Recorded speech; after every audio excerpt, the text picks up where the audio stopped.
Well, today we're going to do something different. In the chat, you can see a link to a book.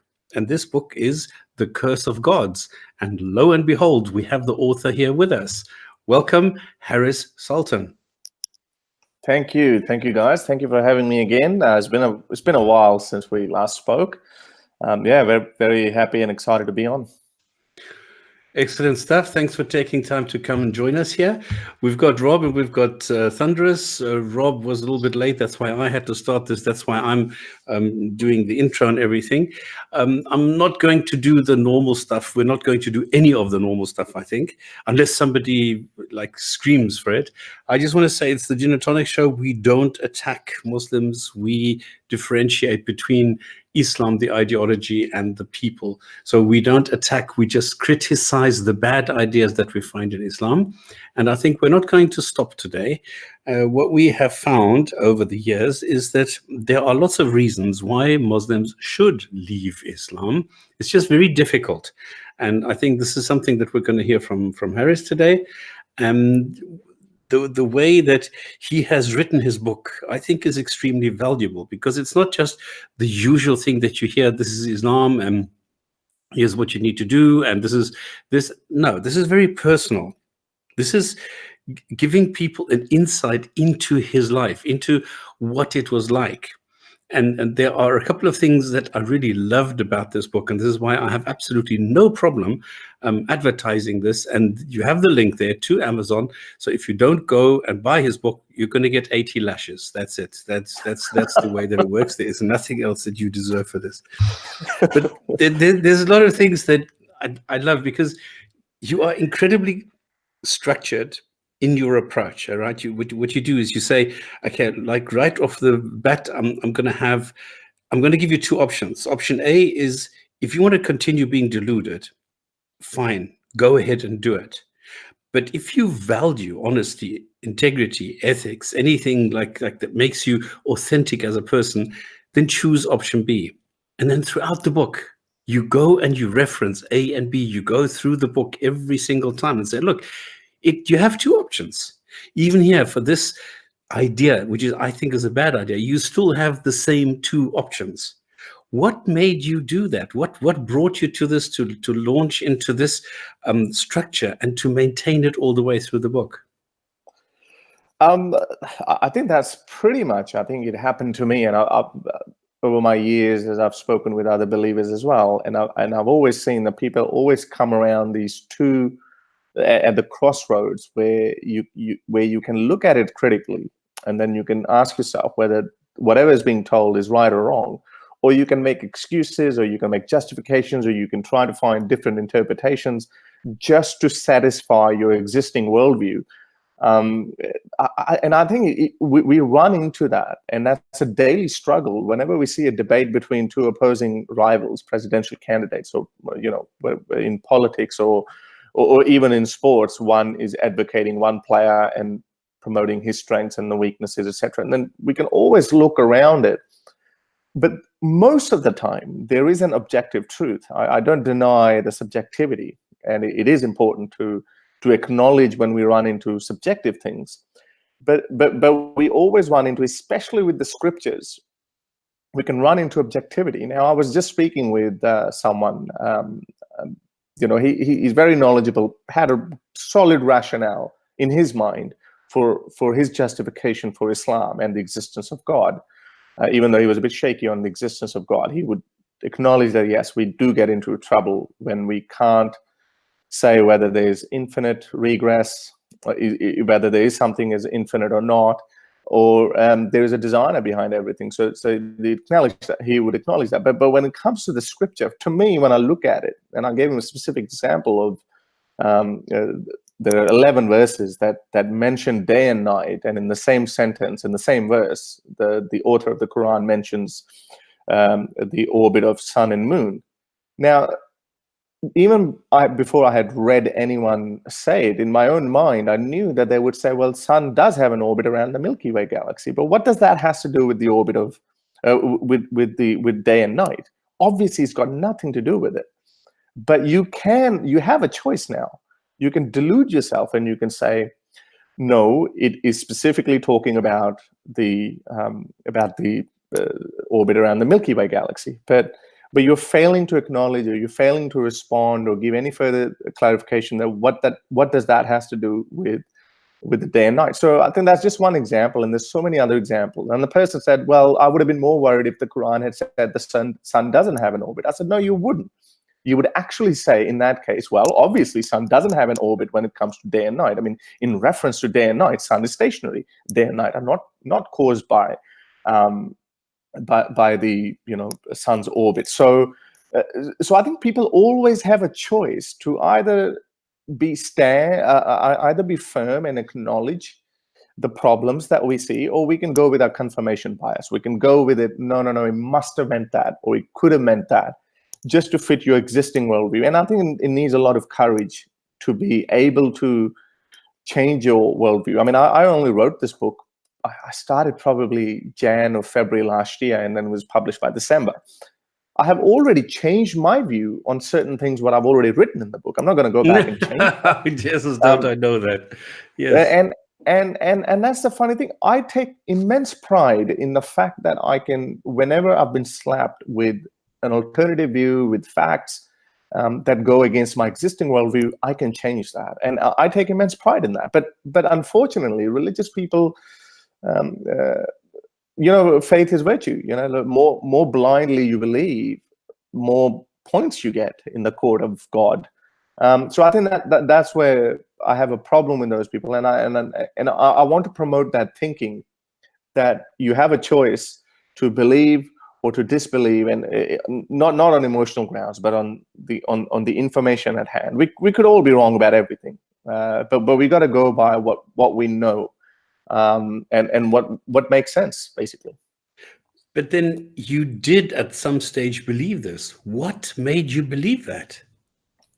Again, it's a confirmation bias. I mean, you live in a society where it is easier to remain a Muslim. I mean, this is why I have immense respect for atheists living in Muslim countries, that they can enjoy all the luxuries of life, especially if you're a man. You can enjoy all the luxuries of life. You can enjoy a privileged status in the society if you just act like a Muslim. If you just say, I believe in God and Prophet, and every now and then occasionally bring in mashallah and subhanallah, inshallah, those kind of words, despite of the fact that you can do all the other dodgy things that Islam prohibits, for example, just having alcohol or having premarital sex and all that, you could do all of that. You can still enjoy it, and even legally you can enjoy it. You can have multiple wives. If we were living 200 years ago, you could have multiple sex slaves, etc. So as a man, it's easy for you to remain a Muslim in a Muslim society, even as a hypocrite Muslim. It just doesn't matter. But it needs a lot of courage to look into the alternative ideas and say, you know what, I don't buy it. To me, I was obviously, throughout my teenage years, I was going through that journey where I just couldn't make sense out of things. And I was doing a lot of childish things, God, show me a sign, just make the light flicker a little bit, make me itch over my left shoulder, and then I'll think. And the confirmation bias is so strong that if I'm thinking about, if I'm waiting for that itch, waiting to get that itch on my left shoulder, so firmly I'm thinking about it, and then I would actually feel like scratching my left shoulder. So confirmation bias it's an amazing phenomenon in human psychology that we just keep falling for it. So, but eventually, like more you look into the scripture, I just say, forget about the religious thought that comes out of it. Forget about other tafsirs that come out of it, the commentaries that come out of it, or the other literature that comes out of it, that people can now, modern Muslims can now refute that and say, well, it was written 200 years after. So if it tells you, that Prophet told you to drink camel urine and that will cure your stomach pain, then you can discard that hadith and say, well, that probably wasn't true. But the actual scripture, if your firm belief is that the Quran is a literal word of God and is untouched and unchanged, even within that, you can see a lot of problems with that. And that's why I just focus on Muhammad's life and the Quran itself, without even going into hadiths and the fiqh and the religious thought that comes out of all the corresponding literature. There's still plenty of material for us to make up our minds that it doesn't seem like the work that of the creator of the entire universe. It's just so big. Right. How old were you when you started asking these questions? Well, probably about 9 or 10 when I asked my mom, who created God? It's like, and now at that point, I thought, I'm some sort of a genius for thinking that. But now every atheist I speak with, that usually is the fundamental question. And that shows that a 9-year-old child can also think such a basic, simple question. Some other atheists I've spoken to who say, well, that they thought that, well, if incest is so wrong, why did God make Adam and Eve who could only have sex with their brothers and sisters? So these are basic questions, and even a child can ask those questions. And unfortunately, the religious theology just doesn't give us those answers. It just doesn't have those answers. And then you look into the ontological ontological argument and the cosmological arguments and all of those arguments. You look at it, you're not the first one. People have been trying to answer these questions for thousands of years, and they just cannot come up with. And I understand that since we haven't been able to come up with anything concrete yet, it does leave a room for a believer to keep believing in that. I was speaking to this A-list movie star, Pakistani megastar, and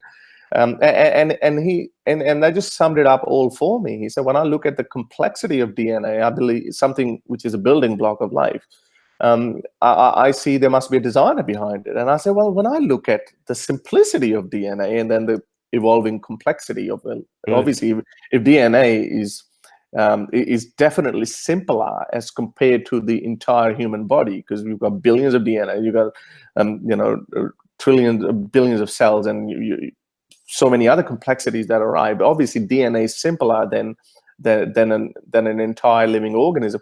I see simplicity in DNA, and then I see the natural processes that give rise to it, such as through evolution. That makes more sense to me. So, in that case, I don't think it's a case of there's a grand designer behind it, because it's simple. But he sees the complexity, and he believes there must be a grand designer. So I think it just leaves a room, and I don't know. I really can't work it out, that how really smart people can still fall for any religious belief. So yeah, I was young, and then again I went through back and forth, and I was discouraged to think about it. And then I went through a phase when I became truly religious, and I wanted to live like a good religious man, a person who abides by all the commandments of his creator. And then, eventually it just ran out of steam for me. Was there any argument, or was there anything that sort of intrigued you, or was there anything that you said, wow, this is a great thing in Islam? Again, it goes to confirmation bias. I mean, when you look at how adultery, for instance, is not encouraged in Islam, and then you say, you know what, that's fine. I mean, I don't want my sister to be having all these sexual relationships with all these men, and then you have God on your side who agrees with you. Then that makes sense to you. They go, yeah, it's a good thing. But then when you go further into it, then you go, okay, well, what is it about? But what is so special about sex that two people do whatever they do? How is that your business? So again, it just goes down to all your way of thinking, how that makes sense to you. Incest is another one. That, okay, what reason do I have to tell the world that it's not okay for you to sleep with your mother or father or sister or whatever? And you can draw a direct line from your religion, as opposed to coming independently with arguments for or against something.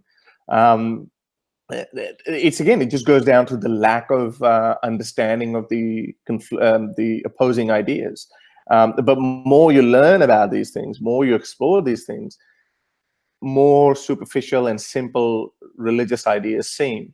And I've said it before, and I'll keep saying it, even though I think we should always be coming up with better ideas, better words to communicate with believers, that there's nothing good that exclusively comes out of Islam. Absolutely nothing good that comes exclusively out of Islam. You could say that, okay, Islam encourages good relationship with your parents. Islam encourages good relationship with your neighbor, which is the same in Christianity as well. So there are a lot of good things that come out of Islam, but nothing exclusively comes out of Islam. We could have arrived at it. We did arrive at those conclusions without religion. So why do we need religion in the first place? Exactly. Okay, if you see Islam the way that I see it, as like a curtain, so there is this thing, but it's not really solid. It's very flexible. Every little breeze will shake it. If you blow against it, it will move. But if you peek behind it, you see that it's just a facade, and you see all the ugly stuff behind it. What kind of advice would you give to someone else to take the road that you took, to go and actually have the courage to peek behind the curtain? Because what I hear from you all the time is it's confirmation bias, and it is. And this is the problem, that you are being indoctrinated with this, that you have this confirmation bias. How do you get over this? How do you develop this initial spark of critical thinking to peek behind the curtain? Well, see, this is if you had spoken to me a few weeks ago, I would have said that there's a simpler process behind it, but I have evolved from it, because I've engaged in conversation with some very learned and very intelligent people who are fully aware of the atheistic arguments, yet they're not convinced by it, and they remain believers. Now, to me, it always seemed like an enigma that once you are exposed to the atheistic arguments, it's almost impossible to remain a God believer, let alone being a particular religion believer. But what is it that some of the smartest people on earth still can't go past their religiosity? It's one thing to believe in a vague God, that, okay, there could be, there could not be, I don't know. But then there's quite a big jump to go from that God to your favorite religion of your birth. There's always a coincidence that it always ends up being the religion of your parents. And all the other 10,000 religions turn out to be just wrong. And they don't apply the same critical thinking on their own religion that they apply on the conflicting one. For example, if you very learned Muslim, if you told him, hey, Jesus is the Son of God, Christians believe, they just find out, how can it be? Fair enough. But they don't apply the same logic when they go to the other absurd ideas than Islam. Muhammad ascending to heaven, for instance, either on the donkey or just through some magical carpet or whatever. They don't question that, or moon being split into two. They don't apply the same critical thinking that they apply on, let's say, evolution, for instance. It again, it just goes back to the confirmation bias, because they've been raised with that belief that it's going to be true. So my advice is, again, I'm becoming less and less interested. I know I've written a book telling people why I left Islam when nobody asked me, hey, why did you leave Islam? But with a hope that might make some people atheists. But I'm becoming less and less interested in converting people into atheism, or ditching their religion or something. I'm becoming more and more interested in how that is going, how your religiosity affects my life and those people who share my ideas. For example, again, there are close to possibly 4 million atheists living in Pakistan, but their lives are miserable, and learned believers, moderate Muslims, acknowledge that, and they want to do something about it. But how is your religiosity affecting that? Now, I know you and I would agree that the hardcore believers of Islam would discourage free thinking and atheistic thoughts, and whatever happens, they would try to shut it down.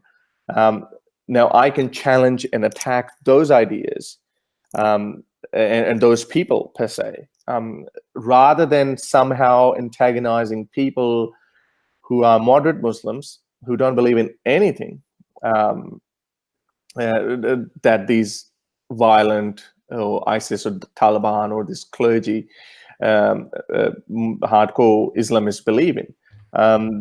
I always wondered why Sam Harris doesn't debate with Majid Nawaz or Dia Khan. He called both of these people his favorite humans.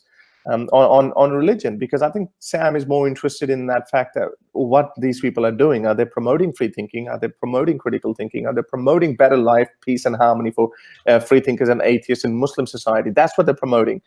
How are they coming to that conclusion? By reading the same Quran that you and I read? I don't know that, but I'm becoming less and less interested in that. Because at the end of the day, if he believes in God and wants to pray 5 times a day and fast in the month of Ramadan, and it doesn't impact me at all in any shape or form, there's no disagreement left between him and me. Because, yeah, but I think, but in your book, you are very harsh with this guy. I mean, one thing I noticed actually, that you are very honest with yourself, that you say, okay, let me come back to this book, because when I wrote this 3 months ago, the situation was completely different. And yet today, if I see this, let me quickly update this, what I think about this today. So this is something that I like very much, that you say, okay, it's constantly moving. It is not a fixed target. It is a moving thing. So I'm hoping there's going to be the curse of God 2, or the new curse, or the curse of all the gods. But what I noticed I am also working is on that the you next are book. very, sorry? I am working on a next book, which is going to evolve into how our society is being affected by religion, and it'll be extension of that. Exactly, and this is exactly where I'm going, because you say, like, if Trump, Erdogan, or Kim, or whatever, would say everyone must vote for them or else, then and I find this is it's an excellent example of what is happening today. Do you think that these examples that you take from reality are going to impact Muslims today, or are you hoping this? Well, I hope it would. Again, it just goes back to, like, I mean, for example, my thinking has evolved. I spoke with Hassan Radwan, and you might notice that in the book as well. I structured it like this. I said, if you are a pro-homosexual, a pro-LGBT, or you're tolerant towards LGBTQ people, you're pro-feminist and pro-human rights, all these kind of good, moderate, enlightened ideas, and you're still a believer, then unfortunately, you're a bad Muslim, because Scripture doesn't want you that way. Conversely, if you are homophobic, anti-women rights, and all these kind of things, then you are a good Muslim, but you're a bad human. Now, that was my categorization of that. And I spoke with Hassan Radwan at length, and I was a big propagator of the idea that, and it's in the book as well, that ISIS is the true Islam, or Taliban is more true Islam than the Islam of, let's say, Majid Nawaz. Majid Nawaz is a Muslim as well. But I've evolved from it, because when religion, and I've become a lot more sympathetic toward the reform question. Islam is so vague. All religions are so vague that it is. You know how they say beauty is in the eye of the beholder, or God created man in His image. It's actually man created God in His image, and it's man. Whatever a Muslim believes that Islam is, to him, that's all Islam is. To him, that's it. I was speaking with this guy. I said, well, how do you handle hell? And this Muslim told me that, Harris, you're going to go to heaven as well. I said, excuse me? I mean, that's his rationale. There's a rationale behind it. And he said, for example, kafir is someone, kafir comes from the word kufr, which means hiding the truth, right? So he said, Harris, if you genuinely believe there's no God, and you're not purposefully hiding the truth, then God is not going to be unhappy with you, and He's not going to put you in hell. Okay, when I look at the scripture, it's in English. You could say you get lost in translation. In English, it uses the word disbeliever, and I don't believe disbelievers of the Quranic verses will go to hell. And he interprets it a totally different way. To him, he has this benign version of Islam.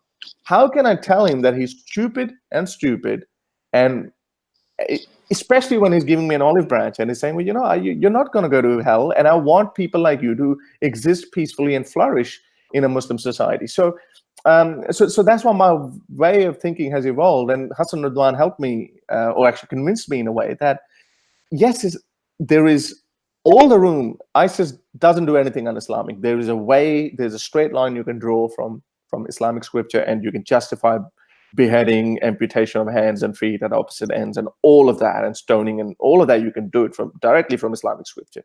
But then there are other types of people. How do we ignore those people who just twist and turn those verses, and in their mind, their rationale is solid? How do we ignore that? I would rather throw my weight and my allegiance to those people who, yes, they still have, you and I would think that's a false narrative, that's a false rationale as per our understanding.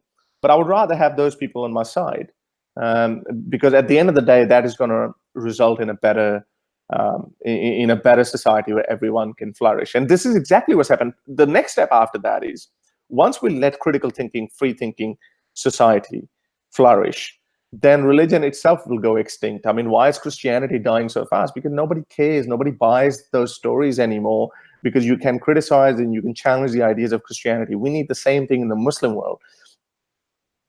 People are still saying, okay, they're very, I'm not talking about Zakir Naik kind of scholars. There are a couple of scholars that I would worry going up against in a debate. And they have this totally benign version. They don't twist and turn in a Zakir Naik fashion where there's absurdity that comes out of it. They twist and turn in a way there's good comes out of it. For example, like the kufr, even atheists will go to heaven. There's room for evolution in the Quran as well. So the smart people, and you and I would say they probably manipulate verses in a certain way. So if that comes out, they can, despite of the fact that they're misinterpreting Quran to extract something good out of it, despite of that, despite of the sophistry, despite of their intelligence, people are still not buying it. And people are still eventually moving away from it. Sultan, I agree with you, actually. And I've spoken to a number of Muslims. Some of them are Sufis. So, of course, they take the Quran entirely subjectively. And I agree with you. I'd rather have them as neighbors and them being inconsistent with their book, or having sort of far out interpretations. I'm totally with you. I think the challenge seems to be, and maybe you can speak on this, is what does will the rest of the Muslim world sort of follow suit? Because it seems to me these people, as we often say, they're better than their book. And so they've had a collision with Western modernity, and they've got these ideas that are, far more progressive than the Quran. And so they want to try and have both work together. So they have to make it subjective. But the challenge, as I say, would be with other Muslims. So what's your view on these sort of Muslims, be it the Sufis or Majid Nawaz or any of these sort of people, or the Imam down in the Australia, I can't remember his name, the Shia Imam Tawhidi. Tawhidi, there we go. So those sort of views, are they going to be accepted? I mean, what's the chance of those? So I support them in that sense. And like you quite rightly said, they are excellent human beings. They just don't follow the Quran accurately or straightforwardly as you would read the book. So what's your thought on that? I'm optimistic, because even though the poll numbers show differently, and I stand by those figures that I've quoted in my book, that 67% of Pakistanis, for instance, believe that homosexuality is a punishable offense, and there should be some sort of a physical punishment for it. And adultery is another one. I think some very high number does it. But here's a conundrum, right? I still believe, for example, I'll just focus on Pakistani society, because it's probably one of the most important Muslim countries, purely because of its size. I would say Saudi Arabia as well, but Saudi Arabia population is very small. They have money, but Pakistan is a fairly important Muslim country. Indonesia, nobody cares, because they're just too far in the east, and it looks like a different world. To Australians, they are very important, though.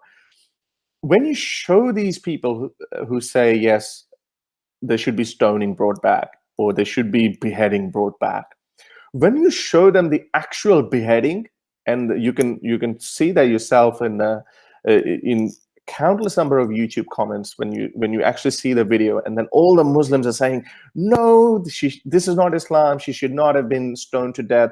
They're making some sort of an excuse, because when you visually see something horrible happening in a society where it doesn't happen, for example, there's no stoning in Pakistan.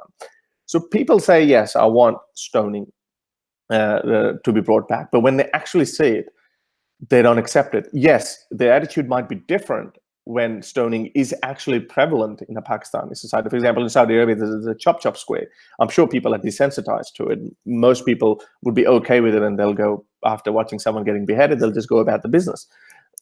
But in a society where there's an effort, purposeful effort made, that we're not going to bring up harsh Sharia law such as beheading or amputation in our society, then people mold to it. I'll give you an objective example of that. So those 67%, I I used to have that in my in my bookmarks.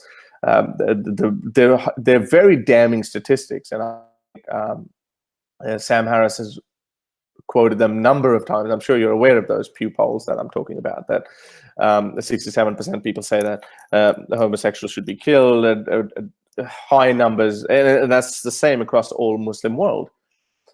But what happens when people go to vote, when people go on election day? You know, the political parties, the hardcore Islamist political parties, that guarantee you that we will bring the Sharia law, we will bring beheading, we will bring amputation, we will bring stoning back. They categorically say that we will bring this, but they only get 2 to 3% of vote from the entire electorate.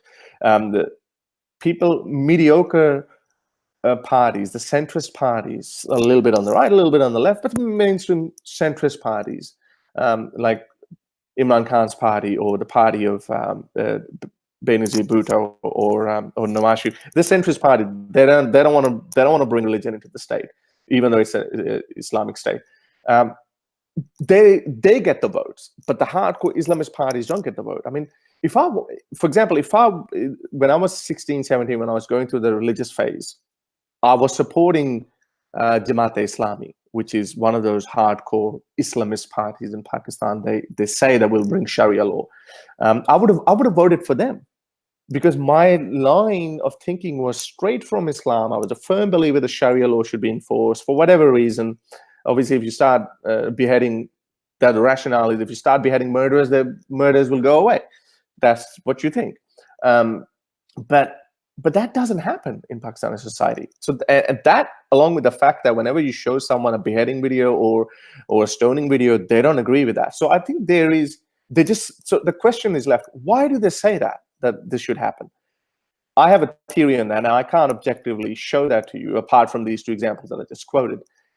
It's because when you're raised with a belief that Islam is good means Islam, Sharia is the actual punishment prescribed by the God. If you genuinely believe that, then how are you going to have the guts to say that, no, I disagree with this particular law that God made? So it's fashionable, or it's easy, or it's convenient to say, yeah, I believe in Sharia. Okay, you believe in Sharia? Should we bring back beheading?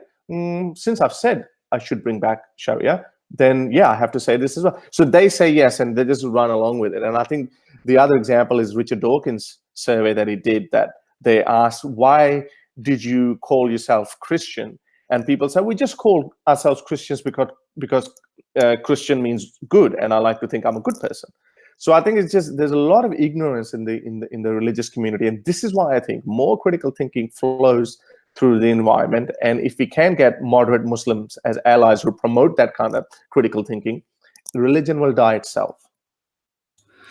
In your book, you ask a very nice question, I think, because I think you're very gentle. You're not, you on the one hand, you're saying, well, do this or else. But then on the other hand, you always give people a way out, even when you corner them. One of those things, and I like this, you say, in this, well, is this something that if you do whatever you have to do, is that what a good person would do? Can you put yourself in the shoes of a good person and then do this act? And I think this is what you're just referring to. If you're a good person, like we had just had Ali Dawa and hijab and people saying, yeah, stoning needs to be part of Sharia, is part of Sharia, therefore we should have it. Yes, in a perfect Sharia state. This is what Majid Nawaz always asked. And this is exactly where your question comes in. Have you tried this with people, asking them, is this what you, as a good person, can you put yourself in the shoes of a good person? Is this still what you would do and think? Yeah, well, and that goes back to my chapter, how I wrote that, how to debate with a Muslim apologist, and the 3 points, and the 2 points are very important, which can relate to that. The claims that have some reason, but you can argue whether they're good reasons or not, like chopping of the hands. Is it a good reason or not? We can debate about it. But as I said, we are a product of our society. If you are living in Rwanda or Uganda, when there was a brutal civil war happening, and when we see that, when refugees come to Australia, for instance, we see a distinct pattern of violence. because they're a product of a society at a time. I'm not saying they're bad people. They grew up when they witnessed their family members being hacked to death or being chopped into pieces. So that violence can be normalized to them. But in a society where violence doesn't happen, I mean, even if we see a little paper cut and someone bleeding, and our heart goes like, oh, what is this? You know, like, but every time when I see someone trip, I don't know, some people laugh. I always go, oh, I have this weird reaction to it because we are a product of our society. And so that's why I think it's important for that person. And again, human behavior is subjective and it's relevant to your social upbringing. And when you look at this person and you ask, would you be okay to see someone chopping off someone's hand? I remember watching a video. There used to be a website called E-Bombs World or something like that. I think I can't remember exactly. That's back in the early noughts. And it used to have brutal images, videos. This is obviously before ADSL and fast broadband internet days, and it would take forever to download them, or even pictures. And there was one video that I watched of a Russian soldier captured by Chechen rebels. They put a foot on his head, and they just put a knife through his neck. And they just slaughtered him in a halal, how you slaughter an animal. And I was in a hardcore angry Muslim state at that point, that there was evils being done in Kashmir, Palestine, at that time, Chechnya, all these evil infidels are killing Muslims. Despite of me being so angry, because I had never seen violence like that, I saw that and it just shook my very foundation. And I say, I cannot. You know, I may believe in Allah and I may believe in all the bad things that West has been doing on us poor Muslims. I don't think I could do that. And that's why I ask those people, it's easy to say, yes, behead the murderer, but would you actually be able to do it? And forget about whether it's the right thing to do or not. Would you actually be able to do it? I think it's very important, and that just brings up some humanity in us. But if I was, for instance, growing up in Rwanda or Uganda, for instance, at that time, I would have been perfectly fine because I would have seen someone getting beheaded 1,000 times before. I like to think that most of the people still have the humanity intact, and that's why when we present these ideas, and this is exactly the reason why even Muslim apologists now, even though they say the Sharia is the law of Allah and they make all types of excuses for their religion, even then they say, no, I don't think we should have beheading in this day and age. No, we shouldn't have stoning in this day and age, because it's their humanity just begging to come out and rebel against this eternal God's law. But they just can't make another jump and say, okay, I'm dissenting against this law. Why don't you dissent against the entire idea? And that's a big challenge for a believer himself. But that's why, confirmation bias is very strong. They somehow create a rationale to go around it. As I said, even atheists will go to heaven, some Muslims think. I mean, how do you define that? How do you get out of that? Then I say there's no need to get out of that. Just let them be. I mean, you can let them believe it, right? But, I mean, if they have a straightforward reading of the book, there's, I mean, how many times? Over 100 times it talks about the punishment, the unpleasantness that will happen to disbelievers. So, yes, well, like I agree with you, right? As I said, these are, in a sense, these are good people to have as next door neighbors, right? But if they read the book and they get such a wild interpretation, so it's a case of, I suppose, your thought on this. It's either a case of, do they care what is true, or do they want to be better human beings than their book? And if that's more important than getting a truthful, straightforward interpretation, should we just allow them to do that? Yeah, but people don't see things straightforwardly. So they think that I can hold on to this book and I can still be a good person because they have created an entire alternative rationale that it was okay for that time only.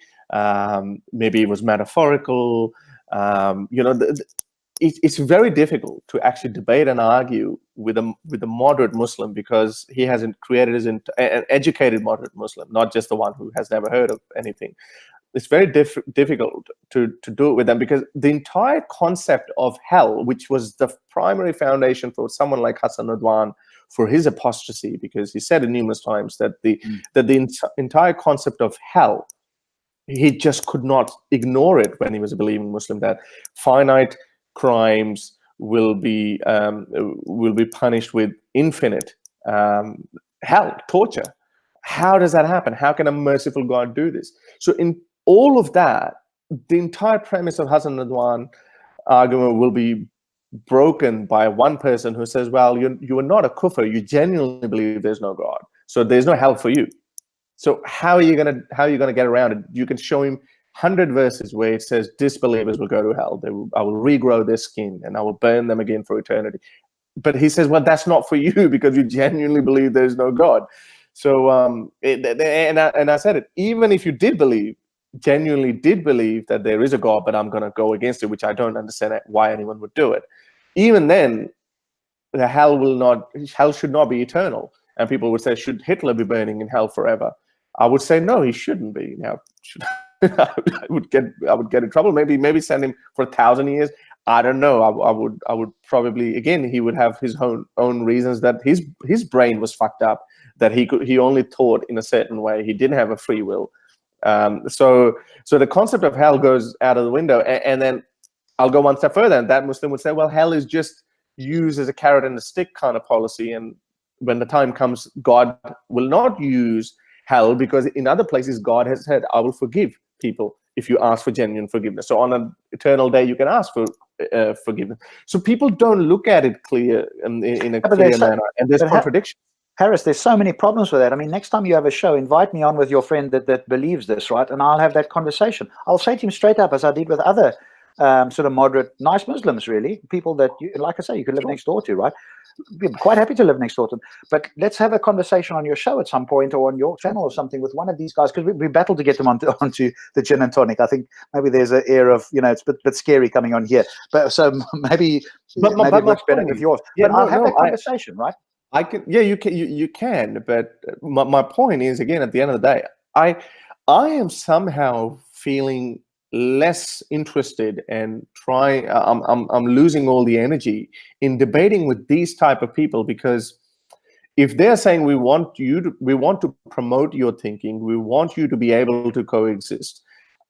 I want to be able to have this kind of conversation with you in a Pakistani university in front of everyone without a risk on your life, then I want to encourage him to do that, and instead of me just wanting to shit on his belief and just trying to make a fool out of himself. So I'm just, as I said, personally, I've got nothing against those people who want to do it, because obviously there's a room for that. We would want religion or false ideas. Forget about religion. We would just want false ideas to be gone from the world anyway. So yeah, I'm just speaking about my own journey at this point, and I'm just finding less and less energy to go into that debate, as opposed to helping people instead.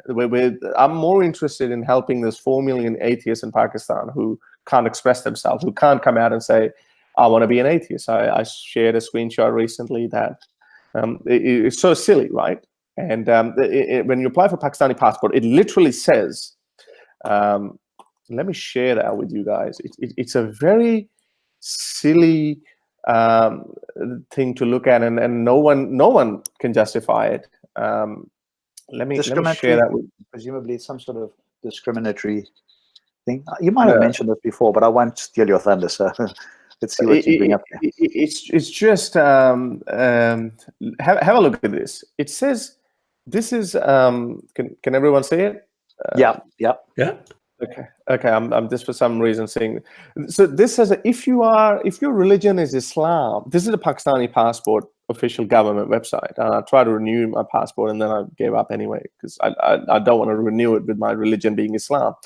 This Pakistani website says if your religion is Islam, you can't change it to any other religion.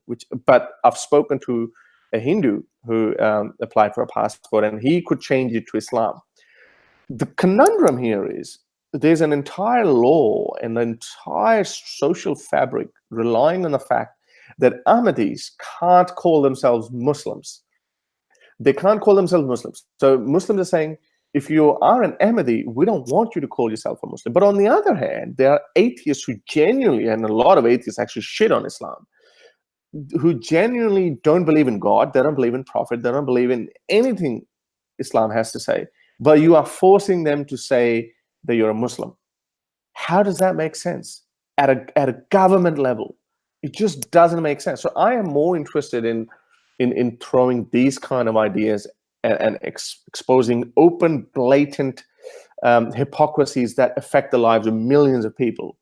And if we can just manage to, for example, change that, if I can reach the right person in the Pakistani political hierarchy and we can just change that, I think that would be an immense big bang, so to speak, in the Pakistani society, that all of a sudden we'll see 4 million, 5 million, 6 million atheists in Pakistan who are not counted in the official census.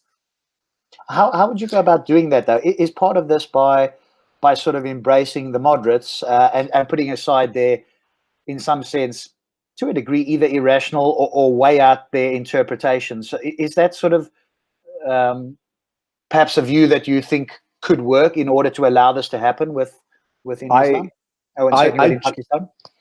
I genuinely believe that this is the way to do it. I don't think defecating on the Quran or drawing really ugly caricatures of Muhammad would help in that sense. I genuinely believe that we need to find allies in the moderate Muslim. If Majid Nawaz is Pakistani, he doesn't have a lot of say in Pakistan, but we need to find Majid Nawazes in Pakistan who would promote that kind of thinking.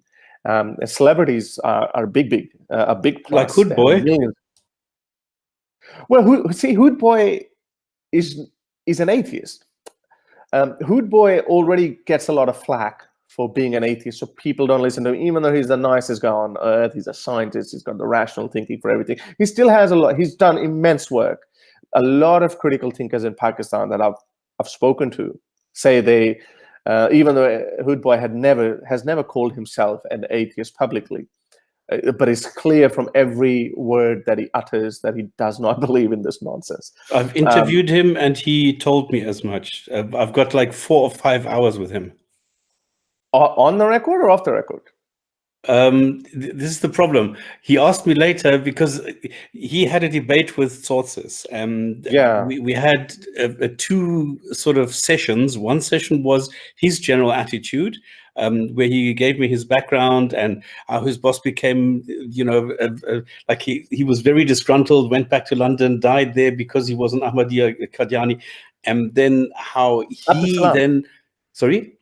That's scientist Abdul Salam. Yeah, exactly. Because he was his boss, okay? And then he went off to London and he actually died in London. And then we went through everything that Hood Boy is doing in Pakistan itself, how he is fighting the press and ignorant Muslims at the same time. And then we had a cut, and then we went to the section with the sources interview. And then later he asked me only to publish the one with the sources interview and not to do the rest because this was too dangerous. Yeah, well, there you go. So, and we have to encourage and appreciate him for still living in Pakistan. He's a scientist. I think he's exactly. I asked him exactly this question: "What the fuck are you still doing there?" And he just laughed and he says, "Look, I see my vocation as an educator here in Pakistan where it is most needed." Exactly, and he's a professor at the University of Massachusetts as well. I think one of the American universities. He goes there. He spends 3 months or something, and teaches physics there. So this guy is not, he's a genuine physicist. But the problem is, again, he doesn't get that mainstream attention to an extent. But he's been given some sort of a lifeline that, okay, as long as you don't cross the red line. Now that red line is always shifting and evolving. But now we need, my point is, now we are in a newer generation. Now that we have to take that step further. Hood Boy has done that for the last, I don't know, 20, 30 years or however many years. And he has inspired a lot of atheism in Pakistan. But now we need, and maybe because of that, there's a product of moderate Muslims who are saying, yes, atheistic arguments should be educated to people. People should make up their own mind and they should be able to flourish.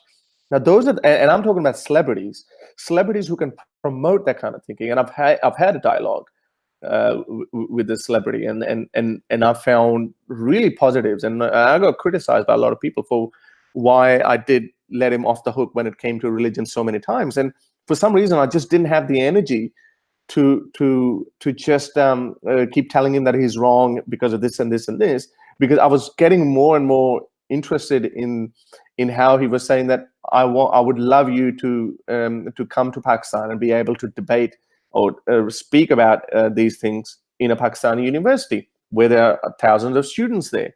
I think that is more crucial, and obviously I would have to do it, or someone would have to do it. And I think this is probably the way forward, in my opinion. There's still room for hardcore antagonizing ex-Muslims who just go really hardcore way. I know there's Amin Nawabi's way of thinking that reform is just slowing the death of Islam. Just paraphrasing it, and he doesn't support reform at all. But as Rob, you said as well, that we would rather have a nice moderate Muslim as a neighbor, but we would still deep down inside, we know that he's wrong. But that's fine. There's so many things. You and I could be wrong about one or two other things, not on religion. We are all atheists. I think we are right. But you and I could be wrong on so many other issues.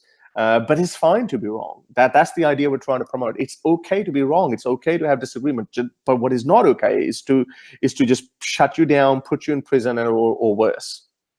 Yeah, I think I think it's a case of, and somebody's obviously posting in the chat there as well that they feel that Majid Nawaz is a fake because he knows that there's 100 verses in the Quran that speak about hellfire, and he's pretending it doesn't exist.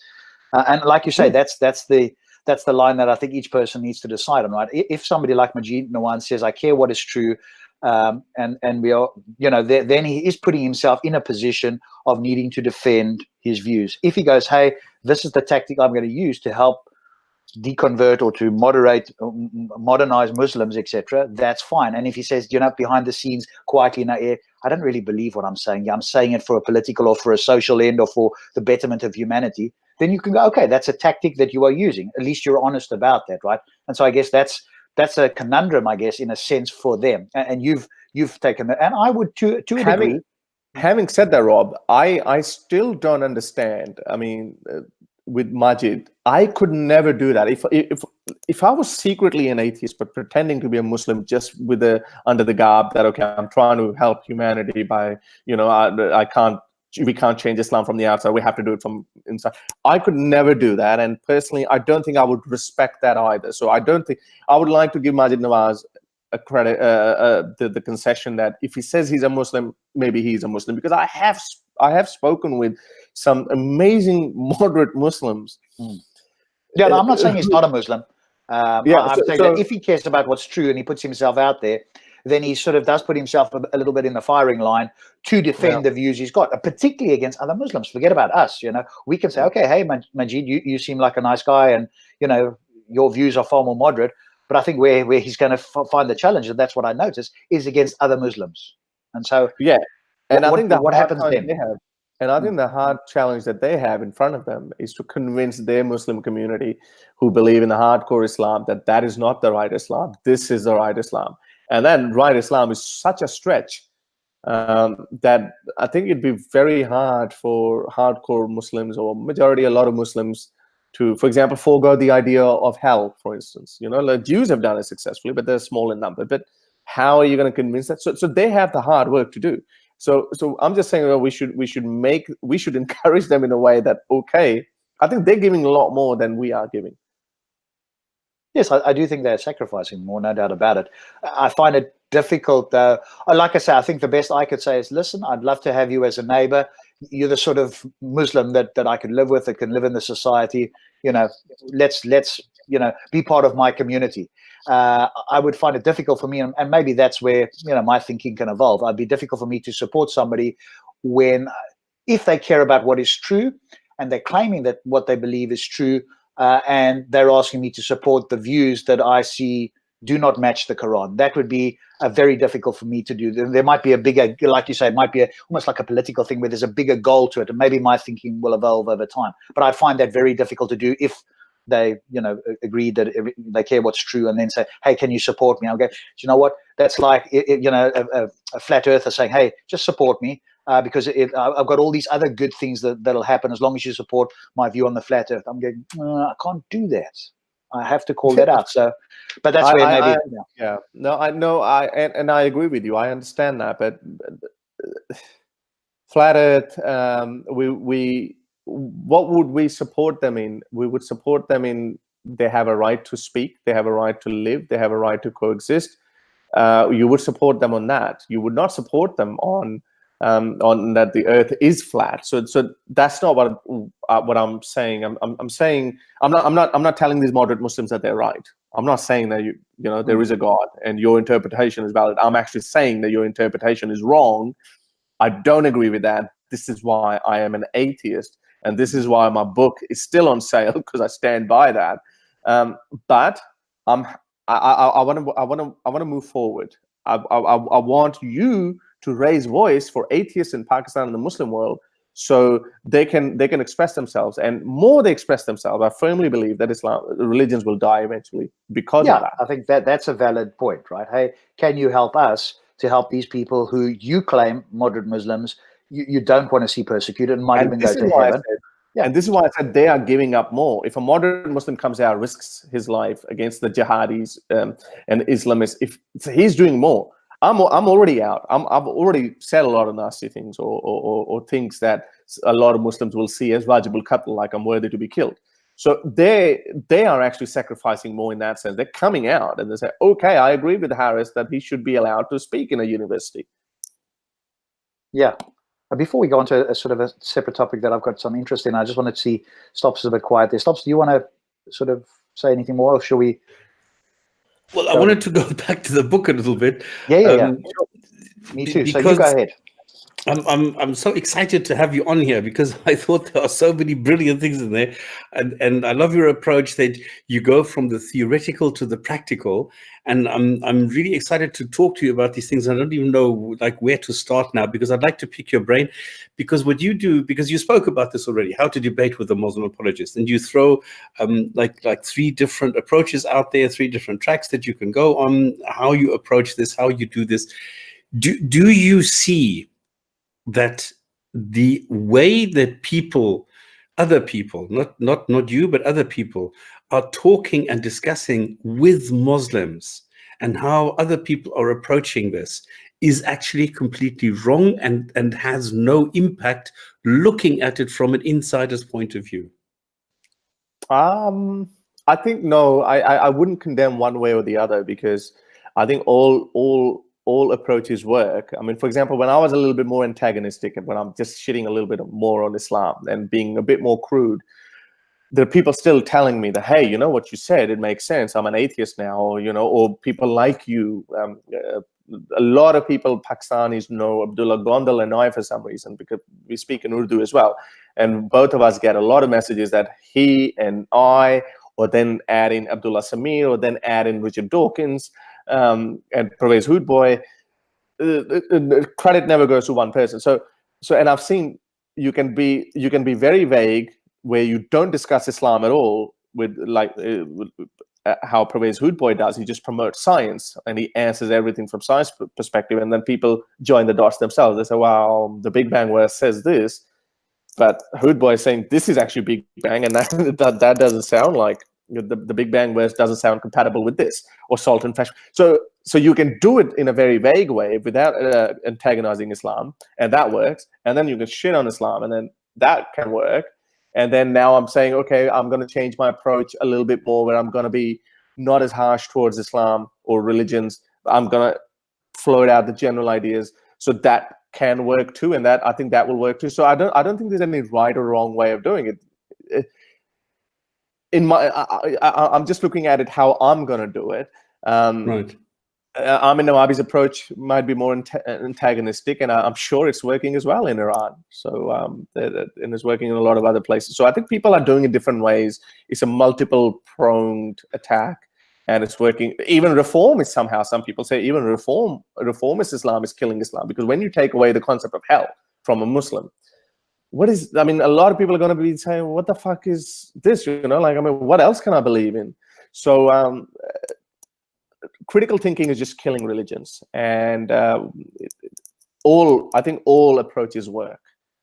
Okay, and now a follow-up on that, because you give different examples of how to talk to a Muslim apologist.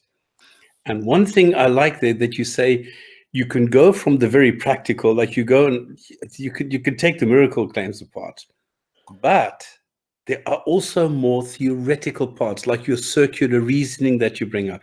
How can the God be merciful and have hell at the same time? Why? How can he be all-knowing and have a test? And you give an example. I can't remember exactly which one you give there, but I remember that you gave an example of circular reasoning, the way that it goes. So you go from very practical to more theoretical to more mind games. Do you think that those actually work? I think they do.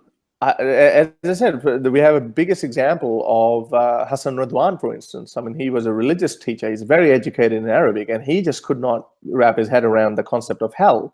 And he would say, well, there's hell. On one hand, God is threatening me with terrible torture. And on the other hand, he just ends some random verses with, no doubt, Allah is the most merciful. There's you'll probably know this. I don't know if it's a hadith or it's a Quran, a statement that Allah loves people. Allah's love for people is more than 72 times mother. So it's more than 72. I think that's mother. the number one hadith Qudsi. Okay, whatever. So then you go, okay, and I've spoken to a lot of Muslims. They say, yeah, well, they can't wrap their head around it, because a mother would, barring some psychopaths, a mother would, even her son is wrong, a child is wrong, mother would never put him or her behind more than any discomfort, let alone torturing them for eternity and regrowing the skin, etc. So that is a circular logic. But Allah is merciful. No, but yeah. Allah will burn me in hell. Yeah, Allah will only burn in hell to those people who are bad. So you don't have to be merciful to bad people. But then you say, okay, but God does love more than 72 mothers, but mothers, no matter how bad the son is, God will not, mother will not punish him. But Allah is all merciful. Allah is merciful like the mother. So, it's a circular reason that you can keep going in and in. And for example, the free will argument, that's the example that I used, that I think it's 4153, that uses the argument that God has given free will to everyone. But then God says in chapter 2, verse 7, that Allah has blocked my free will. He has put a curtain in front of my eyes, has blocked my heart and blocked my ears. Then where's my free will? If he's made me to be a disbeliever, then where's my free will? Shouldn't I have a free will to either believe or disbelieve? But then you say no. But if you believe in God, then you can get rid of this block. So then you say, okay, how can I believe if I can't lift this block? Then you say, no, Allah has given you free will, so that's how you can lift the block. Crazy. That's a circular reasoning. It'll keep going on and on.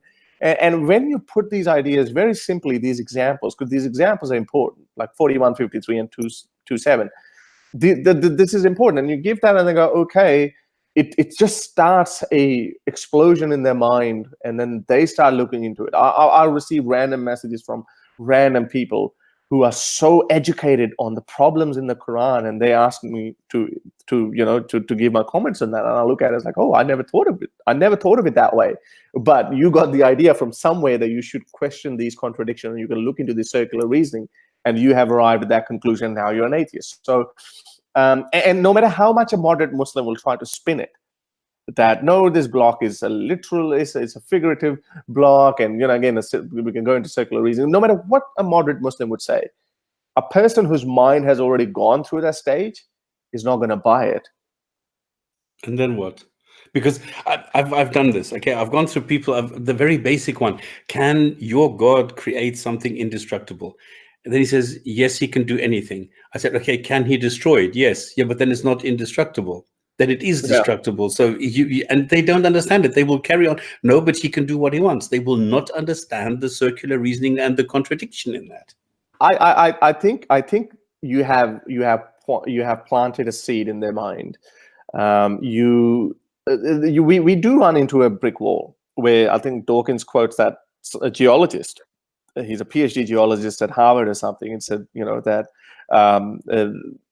he looks at the evidence. He's not an uneducated fool. He says, well, if all the evidence pointed out that the Earth is older than 6,000 years old, I would still believe the earth is 6,000 years old because the scripture said it. So that person has no reasonable rationale along it. He's just going blindly on faith. So that person does understand that if God can do everything, then can he destroy himself? But no, hang on. If he can destroy himself, then he's not indestructible. But oh no, only God can do it. So so either way, he's not indestructible. So again, that's another example of circular reasoning. But that does leave a little problem in their mind that they have to solve, and I think it's a very difficult problem. People can ignore those problems. That's the point. People can look away when they see a belief that just a problem that just shakes their very core, and it happens to all of us. I was thinking that when I had this thought that I'm going to have a different approach, I was having a little bit of a sad moment in me. Like I was like, what am I going to do? I've been doing this for the last couple of years. I've been criticizing Islam in a very aggressive manner, which I'm going to criticize Islam or all religions, but I'm thinking I'm not going to do it that way. I'm going to try to leave room for moderate Muslims to come and shake hands with me, and that's not going to happen if I defecate on the Quran or if I piss on the Quran. That's not going to happen. I'm going to lose the moderate voices as well. So, but then I was thinking, okay, but there's an expectation. People want me to shit on Islam, and that's who I am. And then I realized, whoa. I've always believed my identity is my face. No title is my identity, because my beliefs can change and evolve with time, and hence my identity can change. So that doesn't matter. Identity is a subjective term for me. So when did I get locked into this identity issue that now, because I'm an ex-Muslim or an anti-Islam or anti-religion, that I can't get out of that? So I can get out of that, and I would get out of that. And as I said, I would promote atheism. I would criticize religions. As I said, my book is still out there, and I stand by most of what I've written in it, and I'll go by it. But it's not a matter of ego or personal.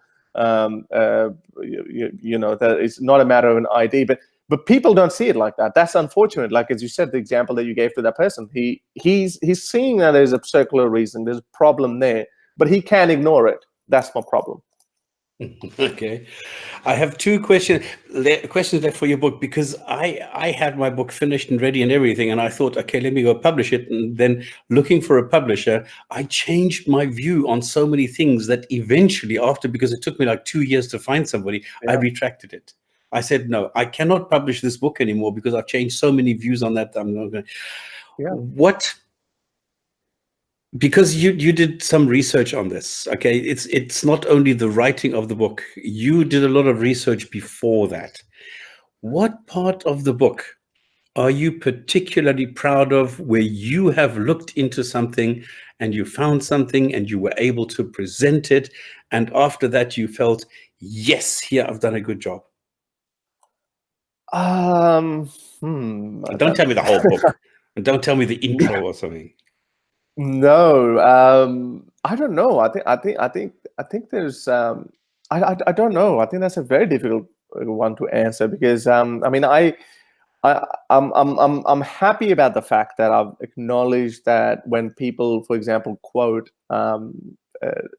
this extremist views in the majority of Muslims, but when it comes to the action, they don't follow through. They don't live up to their own views. But for some reason, even I used to use that against Muslims. And that's 67% of Muslims believe that stoning should be brought back. But when it's brought back, they don't actually live up to it. So I think my recognition, and there's a chapter of Islamophobia in there, which again, I don't like the term Islamophobia, but I said how it is false. The rise of Islamism, I think is the chapter's name or something like that. I think that recognition was important, because I gave the facts, and I think there's 35% of Belgium prison population, for instance, are Muslims. When the actual population of Muslims is only 5%. There's the number is horrible in other areas as well. United Kingdom and Denmark, Denmark is another bad one. 20% of prison population is Muslims, but population percentage is 0.5% of Muslims. So those key things are important to recognize. So recognize that, but they can go into other non-religious issues as well. But there's something wrong there. So both ways we can look at it. And when we go into the core beliefs that 67% believe stoning should be stoning should be brought back, then why don't they vote? Why don't at least 20% of those people vote the Islamist parties? I think that recognition is important, because Sam Harris is one person who quotes that a lot, and I really love and respect him. And I wanted to communicate with him on that topic, that I think he should stop quoting that, because there's an objective evidence, on the other hand, that these people do not vote the Islamist party. So there must be something wrong in their mind. Yes. Something definitely wrong. So I think that is a good point that I like. Okay, finally, the last question from me on your book. Why should people buy your book?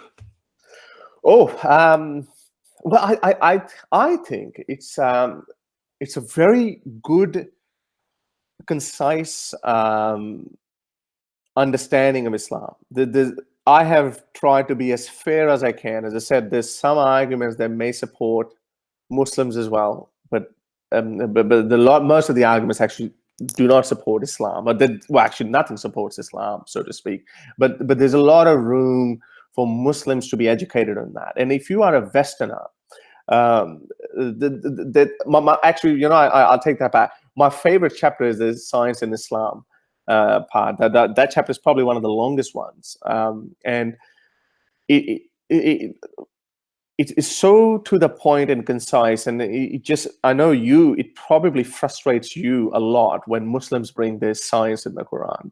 You want to pull your hair out, because yes, people like Zakir Naik have actually popularized it so much that most of these believers, Muslims, don't have any understanding of science, but they just regurgitate someone like Zakir Naik has said it. Therefore, they're just going to, for example, the Big Bang they're just going to blurt it out. They've got no idea what Big Bang is, etc. So all those ones, the common ones, the mountain formation, the secrets of mountain in the Quran, and the sun has an orbit around the Milky Way, you know, those kind of arguments. I think they're very concise and precise, and they just give you, they just basically educate you on basic problems on Islam. I could have written more in the post-Muhammad's life history, but I didn't want the book to go more than 240, 50 pages, because then it becomes really out of control. Yeah, so I like that part. And I think so if you want to understand Islam from a critic's point of view, because you know what worries me a lot, the white women who convert to Islam because their boyfriend is a Muslim, and he can't marry her unless she converts. The problem that happens after that, and I've spoken, there was one Australian woman, she fell in love with this Pakistani guy. She was going to move to Pakistan. She was converting to Islam, and she somehow ran into me, and I told her all the things. I said, you know, okay, your statement is worth half than that of a man. It's clear cut. Your husband can have 3 more wives on you. She wasn't told about all of this, but despite the fact that I had told her, there was a hope in her heart that her husband wouldn't do it. So I don't know what happened to her. I think she probably migrated to Pakistan, and she might be there now. Maybe her husband is trying to marry another one. I don't know what happened, but it could be possible that he was a moderate Muslim and he didn't believe in any of that. So there you go. That can always happen too. But if my book was published at that point, I would have given her the copy of the book free of charge, and I would have said, just read that before you convert to Islam. So you are providing the fine print for free, fresh converts. Yes, okay. Before I give this to Rob, I just like to, I don't know if this is consolation or if this is, when I moved to Germany a couple of years ago, the funny thing is that I was initially put into a religion, the Catholic religion, because in Germany, where you have a sort of a separation between church and state, the government collects taxes of the churches.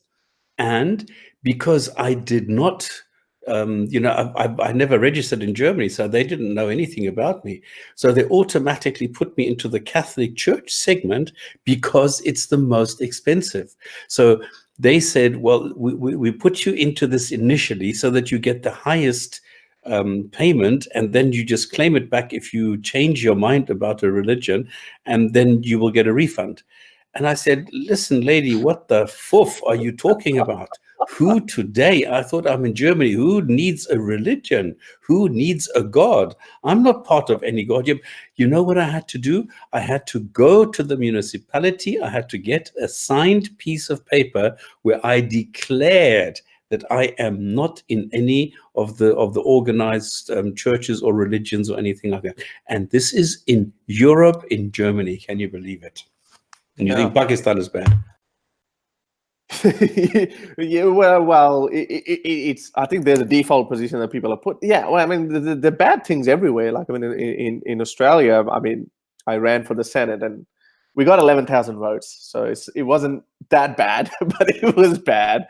We needed something like 220,000 votes to win in the Senate, but I only made up. I was asked by the secular party to just get in there, and so it was a last minute decision. But anyway, so there are a lot of things that are wrong in Australia as well. The businesses that are registered under a church or any religious organization are exempt from taxes. So you might think, oh, okay, but the problem is those businesses are competing with other businesses that are not registered under a religious charity. Exactly. So that's where this happens. Their prices are more, and there's an unfair advantage to these people. And again, the faith schools is a problem in Australia, where, you know, my tax dollars should not go in funding faith schools. I don't agree with the education that has been given in faith schools, etc. So you know, I'll give you a very funny fact, and every time I tell someone, my friend, he's a moderate Muslim.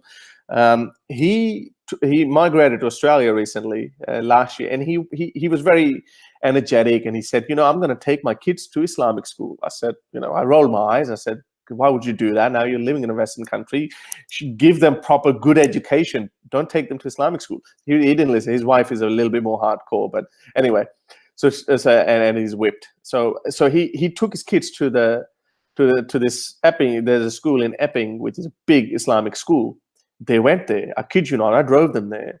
They went there and they saw these kids they were wearing hijab, but all bodies covered with this, you know, very loose clothing.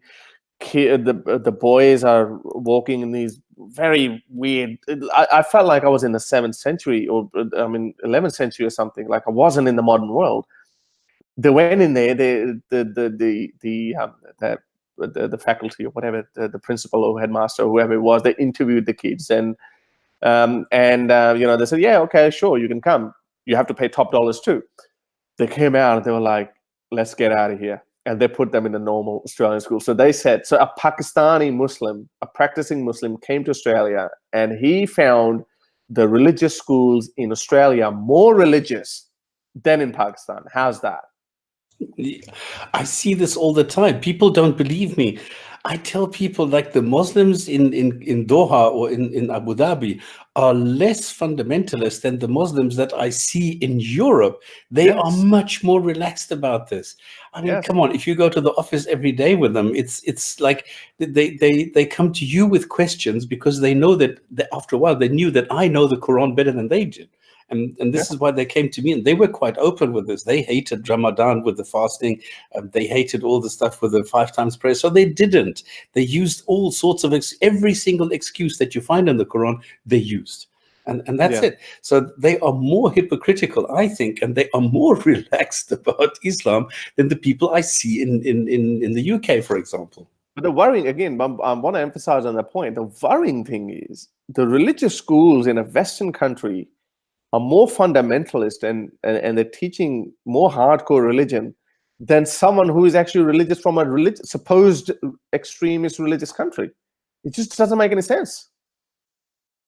Yeah, but then okay, this is a question in the chat, and this is something that we need to talk about.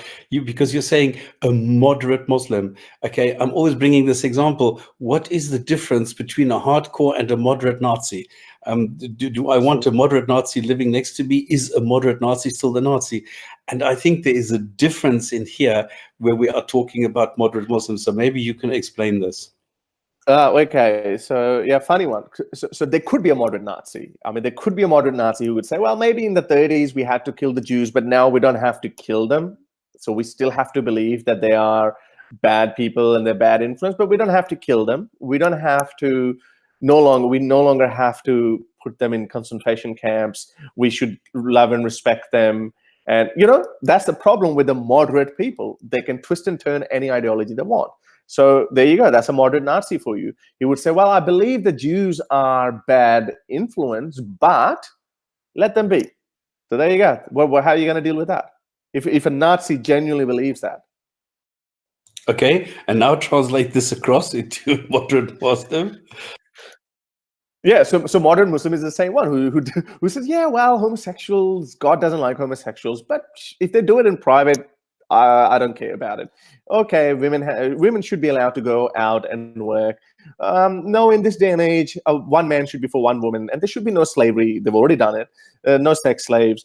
There is no hell. It was just God, he was just trying to show the carrot and stick.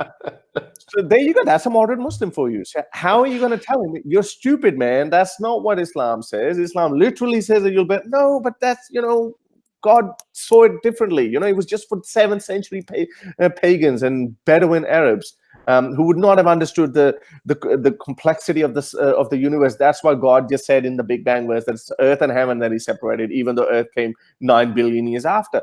So my point is, you can always twist and turn things, and just like how I define moderate Nazi. So people can always do it. What do we do with that? The only thing is we can just hope that once we are putting that out openly, there will always be people who would be rational and who would say, no, what this moderate Muslim is saying doesn't make sense. I'm either going to be a devout Muslim, and then when you become a devout Muslim, then you have to hate homosexuals and bring back sexual slavery and all of that. Or I'm going to be like Harris, I'm going to be atheist. Or you, as a moderate Muslim, you have the fundamentalist Muslim do the killing. Yeah. Well, I think I know that Majid Nawaz defined it as concentric circles, but I was writing about this a long time ago, that you have hardcore jihadis, like the foot soldiers of ISIS and Taliban. Then you have Islamists, like people like these guys, Ali Dawa and Muhammad Hijab and all that. Then you have moderate Muslim that a lot of people live in there. This is the moderate Muslim that I just told you about. No hell, yeah, don't kill the homosexuals. It's okay. Let them fuck each other, whatever they do, as long as they're not spreading it. They can all have any interpretation they want. And then we have the secularist people who, like Pervez Hoodboy, who are probably atheists, they might pretend to be Muslim, or people like even Majid Nawaz, throw him in that category as well. It might be an atheist. I don't know. So, so there are four main types of Muslims. Okay, Rob? Because Rob normally has questions which are a little bit more sorry, matey, and not so hard. Can you hear me? Yes. Yep. Can you carry on? And maybe can you just ask about being an ex-Muslim? I've just had a bit of an emergency call come in, so I'm going to mute myself for a few moments. Just talk about the influence on ex-Muslims, and also the numbers in the book, if you would stop. So I'd love to hear about that, but I've just got to take this call quickly. Sure. Okay, I think I got the question. So this is a good thing, right? I mean, Gallup 2015 shows 2% of Pakistanis are convinced atheists, not agnostics, not like, yeah, maybe, not like none of that nonsense, moderate Muslim or any of that. Convinced atheists. Now that translates as 4 million, 4 million atheists in Pakistan. Where are they? I mean, I see a few thousand on Facebook groups, but where are the rest of them? Now, I want to encourage them to come out. The tipping point that Richard Dawkins talked about, I think that's the tipping point that we need to go to. Turkey's got 4.8 million. Malaysia got 1.8 million. Saudi Arabia, where you can be beheaded, you could be called a terrorist, at 1.6 million, which is 5% of the population. That was in 2012, I think. I'm hoping Gallup will do another one in 2019. Historically, they've done it every 7 years. So sorry, I think the survey was in 2012. So they do it every 7 years. Hopefully, there will be one in 2019. I'm hoping that number would be more. So the ex-Muslim movement, I think it's spreading like a wildfire. There was a recent survey that came out, and I think BBC reported on that most Arabs are leaving Islam in huge numbers. I think something was like doubled in the last 20 years or something. That is extremely positive news for us, and I think the word ex-Muslim has done wonders. That has just opened up that it's perfectly fine to be an ex-Muslim. We don't have horns over our head. We don't eat babies, and we're not some terribly ugly Dajjal kind of one-eyed monsters. So I think it's doing great wonders, and which is making moderate Muslims reach out to us. These moderate Muslims would not have spoken to us about anything, and that's why I'm hopeful that more celebrities will try to engage with me, and I have no disagreement left with them, other than the fact that they believe that there's a designer behind the universe, and I say, well, no, there's no designer. But everything else, the morality that is coming out of their scriptures, you can say whatever mental gymnastics they use or whatever rationale they use, the morality that is coming out of it is coinciding with my morality. So that's why I think antagonistic approach is not good, because we lose those allies, and ex-Muslim movement will suffer because of that. But what do you think has more impact? Is it the secular, non-Muslim? Is it the scientist? Is it the ex-Muslim who speaks like from the inside? Or who do you think has the most impact on existing Muslims today? Well, it would have to be ex-Muslims, because people can relate. One of the most primary argument people used to use, and I used to use this argument. I said, well, if Islam is such a true religion, how come these brilliant people like Einstein and Stephen Hawking and all these intelligent people who have just redefined the entire universe for us, how come they don't believe in religion? Forget about religion. How come they don't believe in your religion, since it's so true? And they're like, well, they were raised in a Christian household. They're not educated about Quran enough. I'm like, okay, all right. But now when an ex-Muslim comes out, he speaks from the heart. He or she speaks from the heart. They speak about from their own. They have their own journey. For example, ex-Muslim women, I've noticed, the primary dominating factor in their conversation are the women issues that come out of the doctrine of Islam. 4 wives and beating of wives and whatnot. So they speak from that, and that within the Muslim community as well, the different horses for courses. So ex-Muslim women are relating more Muslim women are relating with the ex-Muslim women. I was speaking with Zara about it. I was like, it's a conundrum for me though. How come 90% of my followers are males? Where are these women? Because I present all the arguments for women as well. Maybe I don't do it as passionately enough, because I try to look at holistically. And so I asked, what are your demographics? And she said, well, 90% of her followers are females, because they can relate to them.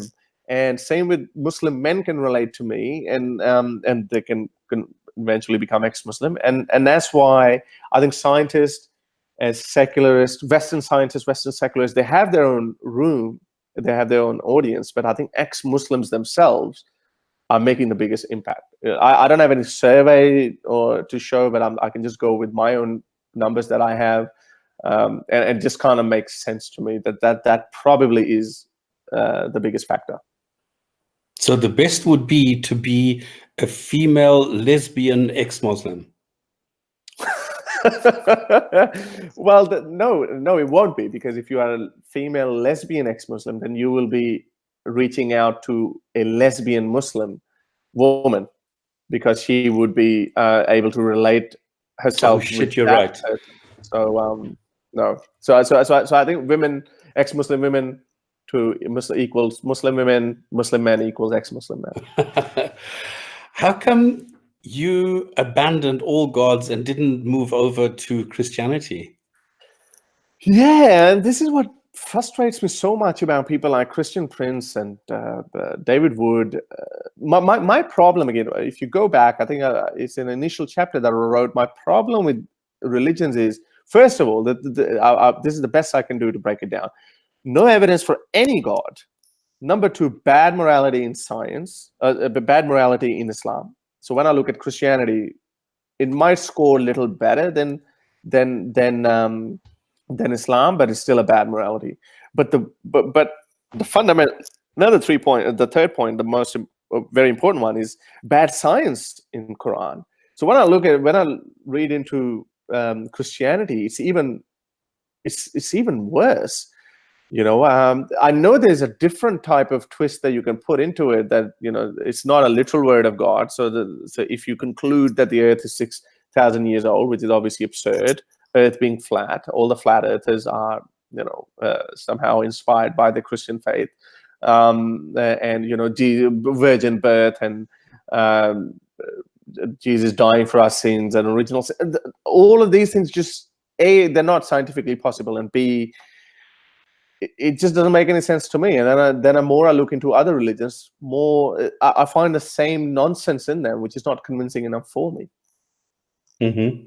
But how do you see the impact of something like Christian Prince? Because I'm always fascinated to find that there will be Muslims who are still calling in, knowing they're going to get spanked, and knowing full well that his arguments are not so great, but they still call in and dying just to get owned. Why do you think that is? What is his impact? I think he has this antagonistic approach. I tried. A lot of people told me, "Hey, get Christian Prince," and I thought, okay, I'll listen to this guy, who this guy is, and he had a conversation with Abdullah Samir, and he started off with something. Hey, look, now our modern science tells us. He also went the science in the Bible way. He said our modern science tells us there was water, and then the earth. And I said, well, no, science never tells you that. And then he spoke about the early bombardment, period. And I said, no, the earth was a molten rock. There was no water. The water came some 500 million years later, and that is also a theory. We don't 100% know, because the one theory is that it came from the comets. Possibly did, but that there was no earth, there was no water, and then earth. There was earth, and then 500 million years, or at least 1 billion years, and then water. And I just couldn't watch the rest of it, because I'm like, this guy is clearly biased. So I don't know why Muslims go that way. Maybe because it's so antagonistic, and people are just getting riled up, and they're like, no, fuck you, I'm going to prove you wrong, and then they go into it, and then they get spanked. But the problem is, he can see these absurdities in Islam, but he can't see them in Bible or in the overall idea of God. Eternal, there's a grand designer, or there's not a designer. They're the same problems. Bad design. When you look at the universe, there's bad designs. The universe is so big, it doesn't look like that it would be created for one planet. And what's the point of it? There's basically atheistic arguments. But yeah, I don't know why people get caught up in that. I find it interesting, because even his arguments, the way that he brings this anti-Islam arguments from the Quran, I don't find them so convincing, because it's usually also just twisting some words and things around. So I think it would be very easy for a rational Muslim, for a moderate Muslim, or somebody who's got his head screwed on the right way, to go in there and totally screw around with him. So again, so if you're genuinely doing it just to shit on religion, and again, he might have his own rationale behind everything. Again, like, I can't buy an argument that atheists are not going to go to hell when 100 other verses say that disbelievers will burn in hell. You can twist and turn anything. I give this challenge to everyone. Just give me any statement, and I'll show you how I twist and turn it, and it would make sense in one way as well. One way or another, it would make sense. Science is different. Mathematics is one thing that is different. That is very hard to interpret it differently. But when we translate it linguistically, it can it can be misinterpreted purposefully. So that's why it's important for us to understand what the original person was trying to say. If I said that evil human beings should be punished, anyone who knows who Harris is, or if they've listened to me for a few hours or read my book or something, they would know who would Harris define as evil? But a religious person down the track can say, aha, Harris agrees with me that evil people should be punished. But Harris doesn't find homosexuals evil. Harris doesn't find the atheist evil, but a religious person might find those evil. So he could easily misinterpret my statement and go with it, and probably 100 years from today, you know, something else would come out of that. Yes, very possible. By the way, the person that we have been talking about most when it came to your book was who? Richard Dawkins. No, the one who influenced you. Oh, in this. Oh, to write the book. No, you said that you had lots of discussions on the book, and who influenced you most. No, not on the book though. I spoke with. Hopefully, I'll be able to share some good news, very positive news, positive outcome of that very quickly, very soon. I spoke with a celebrity in Pakistan, and you know, like no. Sorry, I got off the wrong track, because you said that you had long discussions, who gave you a lot of insight into this, and this was Hassan. Because Hassan just joined us on the chat, so say hi. Oh, all right. No. Oh, yes. Has he? Okay. No, I said, oh, Hassan. Hi, Hass. How are you? I think I told Hassan that he did influence me in going a little bit soft on the fact that my hardcore view that ISIS is the real Islam. Hassan influenced me in somehow thinking that might not be 100% true, because you can, as I gave you an example, you can actually misquote, genuinely misinterpret anything. So when a Muslim does look into those 100 hell-going verses, and I think that might not go too well with Hassan, then there are genuine people who believe, who can believe that, you know, atheists are not gonna. This is not for atheists. They have their own rationale behind it. So ISIS will never agree with that. ISIS will behead me at the first moment they get, or probably burn me alive. So to say that ISIS is the only form of Islam, or is the real Islam, everyone is stupid and wrong. I think that's just, I got that from Hassan, and Hassan actually influenced my my way of thinking. Well, yeah, I call him the voice of reason. Whenever he came to the park, for example, in Speaker's Corner and things like that, it was always a pleasure. He's now appeared on the chat. Beach has just had an orgasm, and Hassan says to you, "Please return to Islam." Yeah, I know. I read that. Okay. I think I've predicted Hassan. I've predicted. Well, I think I'm going to have a conversation with Hassan at some point. Hassan's biggest problem has been the concept of hell, but you know, I was very intrigued by this other school of thought from moderate Muslim. Again, it doesn't make sense to me, but it could make sense to some people that there's no hell. It's just no, there is hell, but it's not for atheists. It's not for good people. It's actually for horrible people. Even though there are verses that say that good people will go to hell as well, because that's nice. But they say, well, no, hang on. It's not for the good people. It's for the bad good people who are bad. So you can misinterpret. You can twist and turn anything you want. But as I said,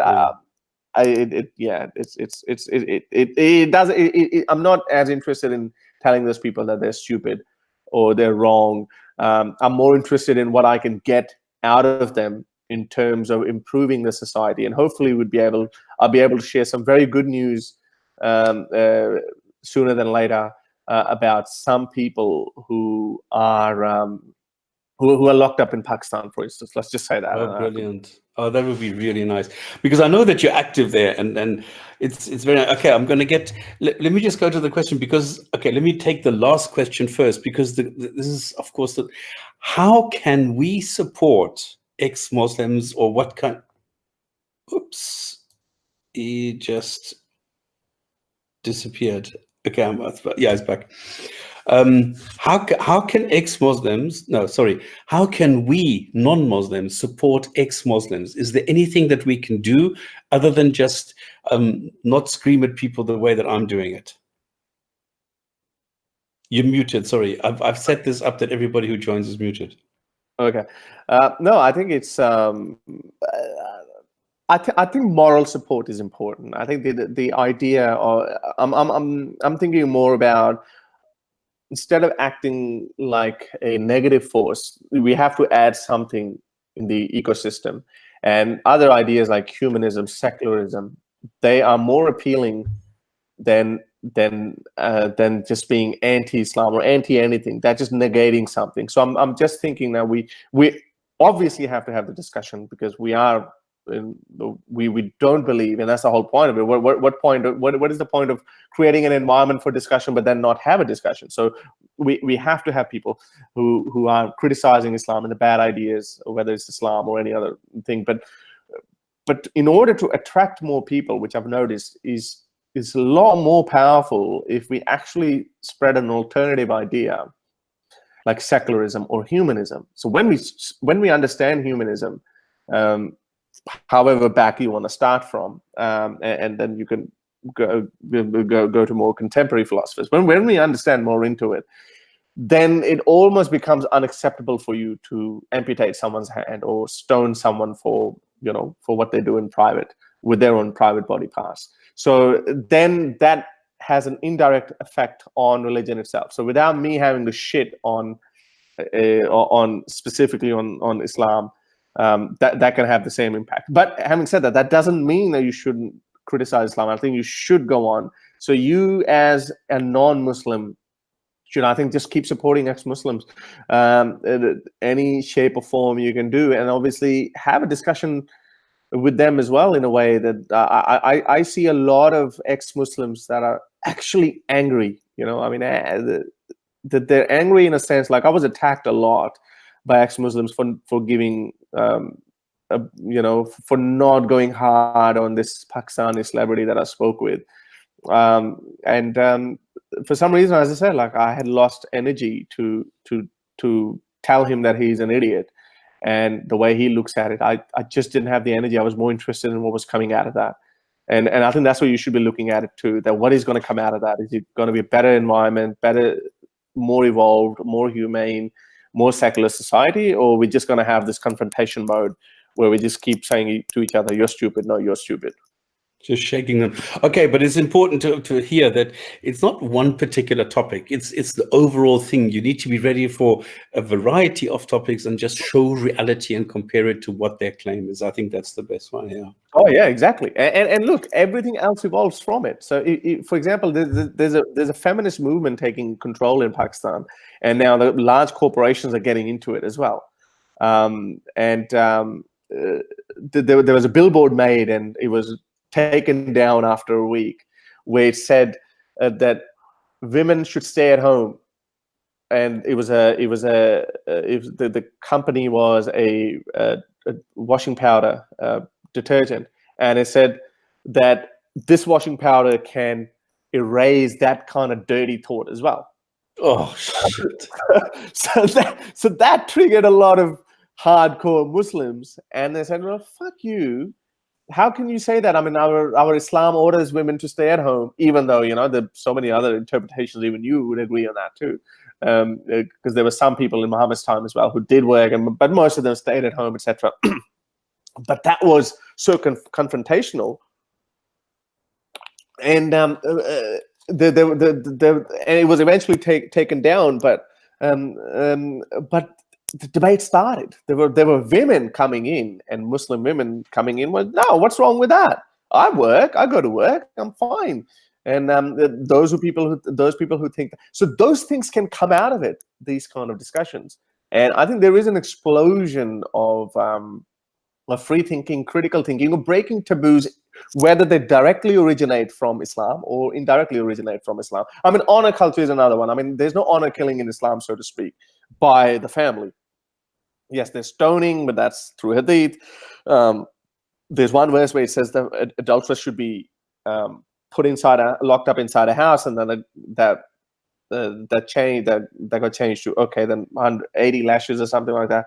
But the different types of honor culture, but honor culture comes from that kind of a mentality that that it's a patriarchal society, and men are in charge. The Quran actually literally says that men are in charge. So that kind of thinking come up, but we know, we have seen the potential in Muslims, great potential in Muslims, to ignore certain crucial bits of Quran and go with their own worldview, which is constantly evolving. So so this is why I keep saying that we need to find allies in the Muslim world and moderate Muslim voices, and they will do our work. They will do our work, and celebrities play a huge part. So it's just chipping away and maintaining, chipping all the time. Exactly. Okay, I'm going to give you some questions from the chat. Okay. One thing was, what about people keeping a mild version, and because the worst is still there, it is always a threat, people will follow the worst? So sorry, I didn't understand that. Sorry, say it again. What about people keeping a mild version, and because the worst is still there, there's always this threat? In other words, if you have a mild version, which gives you a moderate Muslim, but because the negative things in Islam still exist, they haven't gone away.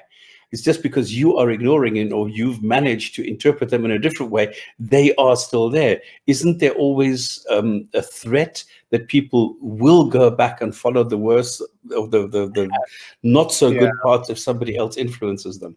Yeah, look, as I said, I mean, I would say there are bad ideas in everything lingering. You know, Nazism, there's still people who call themselves Nazis. The white supremacy is still there. That can always come back, where most people don't.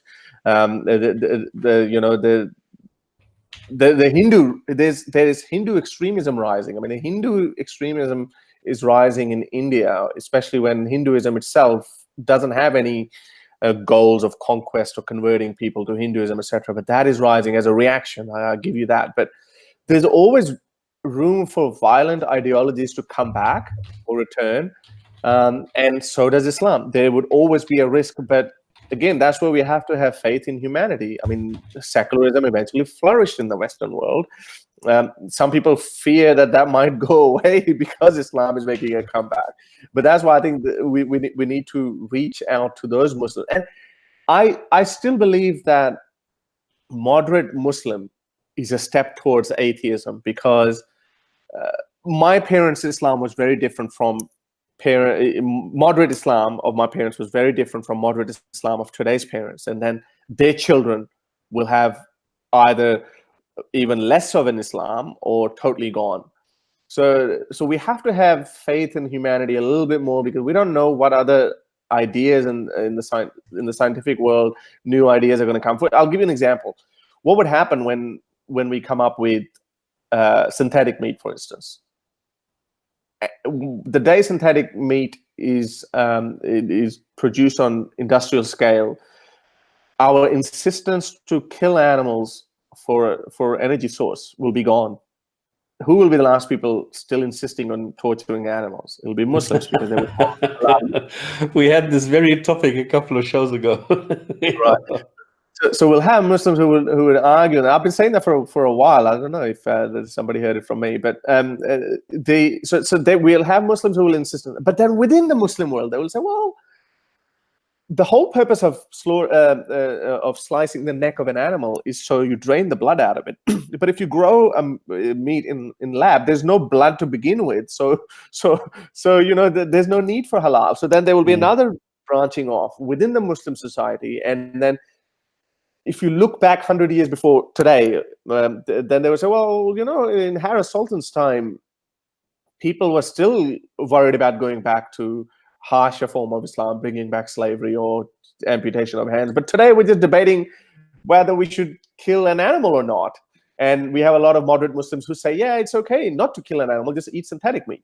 So there will always be a natural evolution of ideas. Yes, it does sometimes dip down. For example, in the cases of Iranian revolution, and we had a mini Islamic revolution in Pakistan in the 80s, but that's going away as well. So there will always be a general evolution towards modernity, and entire human history is evidence of that. So sorry, I dragged it on a little bit. So no, so you can say that about everything, that there will be moderate Muslims who will always have a risk of going back. I think on a grander scheme of things, it might not, that fear might not be as valid as you might think. Okay, just why so religious in the chat? We've covered most of the questions that you're asking away. The funny thing is, a moderate Muslim, there is no definition of a moderate Muslim. Okay, there is no thing where you can say a moderate Muslim is somebody who interprets sentence number this in the Quran in this way. No, there is no fixed definition for that word. It is just somebody who does not follow the violent, who does not follow the fundamentalists, who does not follow the Sharia above all else kind of attitude. That is what I would call a moderate Muslim, somebody who does not impact anybody else in their belief. They will believe in the afterlife, they will believe in what they are doing is good for them, they will believe that their own way of doing things is good, and they are not going to harm anybody else. That is my definition of moderate, and anybody else can have different interpretations or versions or definitions of a moderate Muslim, but this is my personal one. Okay, so there is no dictionary one. I agree with you with pretty much all the criteria. I could add a little bit more into it. That, but how are you going to convince a Muslim who has somehow created a rationale that there is no hell? There is no hell either. God, everyone is going to go to heaven, and some Jews believe that, and a lot of Jews don't believe that either. So, I mean, how are we going to convince that, okay, you are not a moderate Muslim? He would say, well, I'm not even a moderate Muslim, I'm a hardcore Muslim, because that was the genuine message of Islam. So he's created so many rationales in his mind that he's created his own entire Islam. And to him, that is the real Islam. He's not even looking at it moderate Islam. Moderate Muslims hate to be called moderate Muslims. They like to be called, we are the real Muslims. We are the hardcore Muslims. And you know, they're Muslims who even drink alcohol, and they think that no, it was fine at one stage.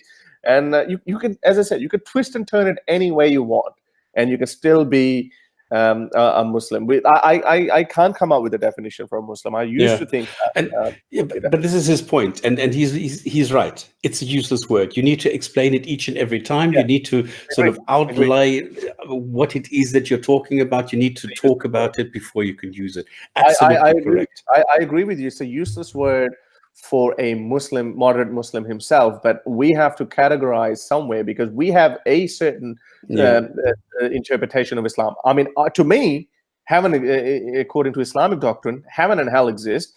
You and I will burn in there forever. Our skins will regrow. You and I believe that, and ISIS believes that too. So they are the literal hardcore Islamists. But then you and I will. Then you and I will run into some Muslim who doesn't believe in any of that. It's just got his own worldview. To you and I, he's a moderate Muslim, or you can say even watered down Muslim. But you and I can even say he's not even a Muslim at all, because he doesn't agree in heaven and hell, which is, exactly. So, but we have to classify at some point. So I don't know. Should we just call them Muslim? What should we do? So why support moderate Muslim? That's very easy, because we don't attack. Okay, what we do is we criticize the bad ideas in Islam. With a moderate Muslim, the way that I have defined it, I don't have to worry about them. I don't need to go and argue with them about the bad ideas in Islam. They've already done that themselves. I don't need to go and convince them that men and women should have equal rights. I don't have to convince them that stoning is a bad idea, that slavery is a bad idea, that these things are bad ideas in Islam. I don't need to do that anymore. And if somebody wants to believe that there is a God to get them through the day, well, so be it. Why should I judge them on that? And that's what I would say. But when someone does believe that stoning is a good idea, I think then it's my job to tell him that he's full of shit. It's a bad idea. And if he's getting it from Islam, it's I agree with you. There is room for that in Islamic thought. But that's why I think Islam is a bad idea. So I think that's where it's important. But the problem is, a moderate Muslim will come in your defense, or advanced modern Muslim. Instead of moderate, say modern Muslim. A modern Muslim will come out and say, Harris is right. There's no room for stoning. No, Harris is wrong about there's room for stoning in Islam. But I agree with Harris, there shouldn't be any stoning. So how am I going to spit on that person? I'm going to say, okay, well, I would, you and I arrive at through a different road at the same conclusion. Exactly. I'll have you. I think Why So Religious is getting really worked up, and I really like his critical approach. But he's like, why do you think who do you think invented moderate Muslim and Islamists? Muslim did so they can separate themselves. No, not necessarily. I don't know that. I would say I need to be able to identify between an ISIS Islamist or jihadi. I would call him a jihadi, and then I would need to identify a moderate Muslim down the road who says who just gives me hugs every day. So I would need to identify them, I think, but they would not like that identification. All the moderate Muslims I've spoken to, they said no, they're not moderate. They're firmly 100% believe in the real Islam. The real Islam is obviously subjective. Whatever, yeah. Okay, I've got another question. How do you find a meaning in life without religion, and how to avoid pitfalls of decadence and nihilism? Yeah. Nihilism, yes. Nihilism is a funny one. I would ask everyone to watch my best video on that. I've made a really good video on that, about the purpose or meaning of life.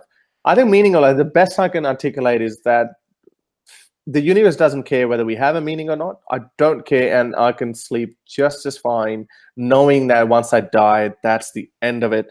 Just like how it was before I was born. Hitler was doing everything, Stalin was doing everything.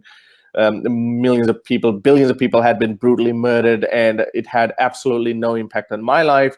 Now, while I'm alive, I have feelings, I have emotions. I don't want bad things to happen. And once I'm dead, no matter what I do, no matter how good or bad I've done, it's over, it's finished. So during that lifetime, 70, 60, 70 years or whatever it is, I can choose to do whatever I want to do with my life. I can help out people. I can shit on people. I can make great advancements in science, or I can do whatever they want. But the people who can't get past this idea, my question to them is, if you need a meaning of life, and your meaning is that there will be an afterlife, and this is some sort of a test, then what would be your meaning of life in the afterlife? Because then there's going to be no afterlife. So that life proves to you that you don't need any afterlife for a meaning. You can live your life without any afterlife or without any meaning as well. Sure, you can give yourself any meaning you want, but it's all subjective, and you can do it yourself. So and there's no decadence, and there's no nihilism in there for me. Yeah, and then I think you can turn it around, and you can easily say, well, with religion, you must be a hypocrite. You must be deceiving yourself in some way, because if you take a meaning of life, if you take the meaning of Islam, that you are created to be worshipping this creator God that has created you.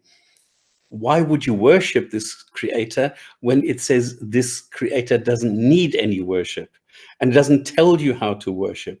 There is nothing in the Quran that tells you how this worship or what this worship should look like.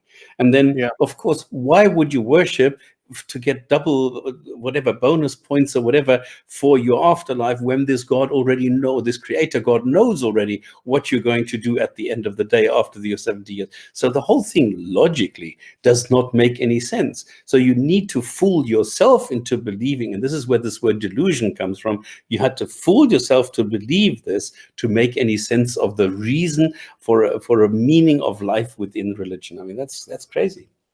Yeah, the meaning of life, it just doesn't make any sense to me. I mean, I'm not some brilliant individual. I look at my life and I say, well, if I can think that, surely you can do it too. I have absolutely, people ask me all the time, Harris, isn't that depressing that we're just alone in this entire universe? We're just going to die.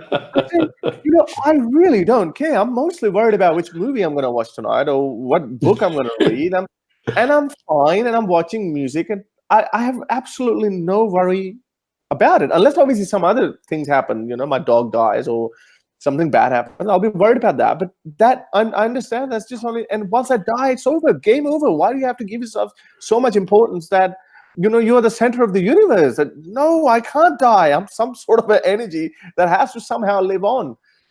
I have quite the opposite. It's liberating. Yeah, I think and it makes you humble. Where's the humility gone exactly. of all the people who say that we are humble? Fine, you can die. There's nothing special about you. And worst of all, it gives you a sense of reality. Because if you're a God believer, then this planet was built for you. You don't need to watch out for it. But in reality, we are killing this planet. I cannot go and say, well, I don't need to worry about it. Some God's going to do this. No, I need to do this myself. My hands are not clasped in prayer. My head is not banging on the floor. My hands are ready to work to do something about this. Imagine if a moon-sized object, we see it coming towards the Earth, and we know that it's going to obliterate everything on Earth there ever was. It's going to turn it into a molten rock. I would love to see the faces of those people who would just jump into prayer. You know, what's the fucking point of that?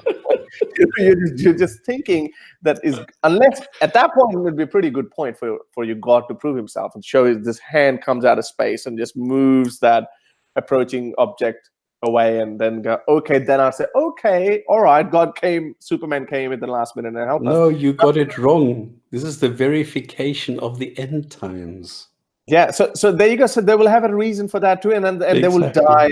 They will die deluding. I think Christopher Hitchens said that. He said that I just, I would pay anything, but I just can't see at that moment when these believers die, and after they die, I want to see the look on their face that, oh fuck, it was all bullshit. But I said, unfortunately, because they're dead, they won't be able to think that. So. Okay.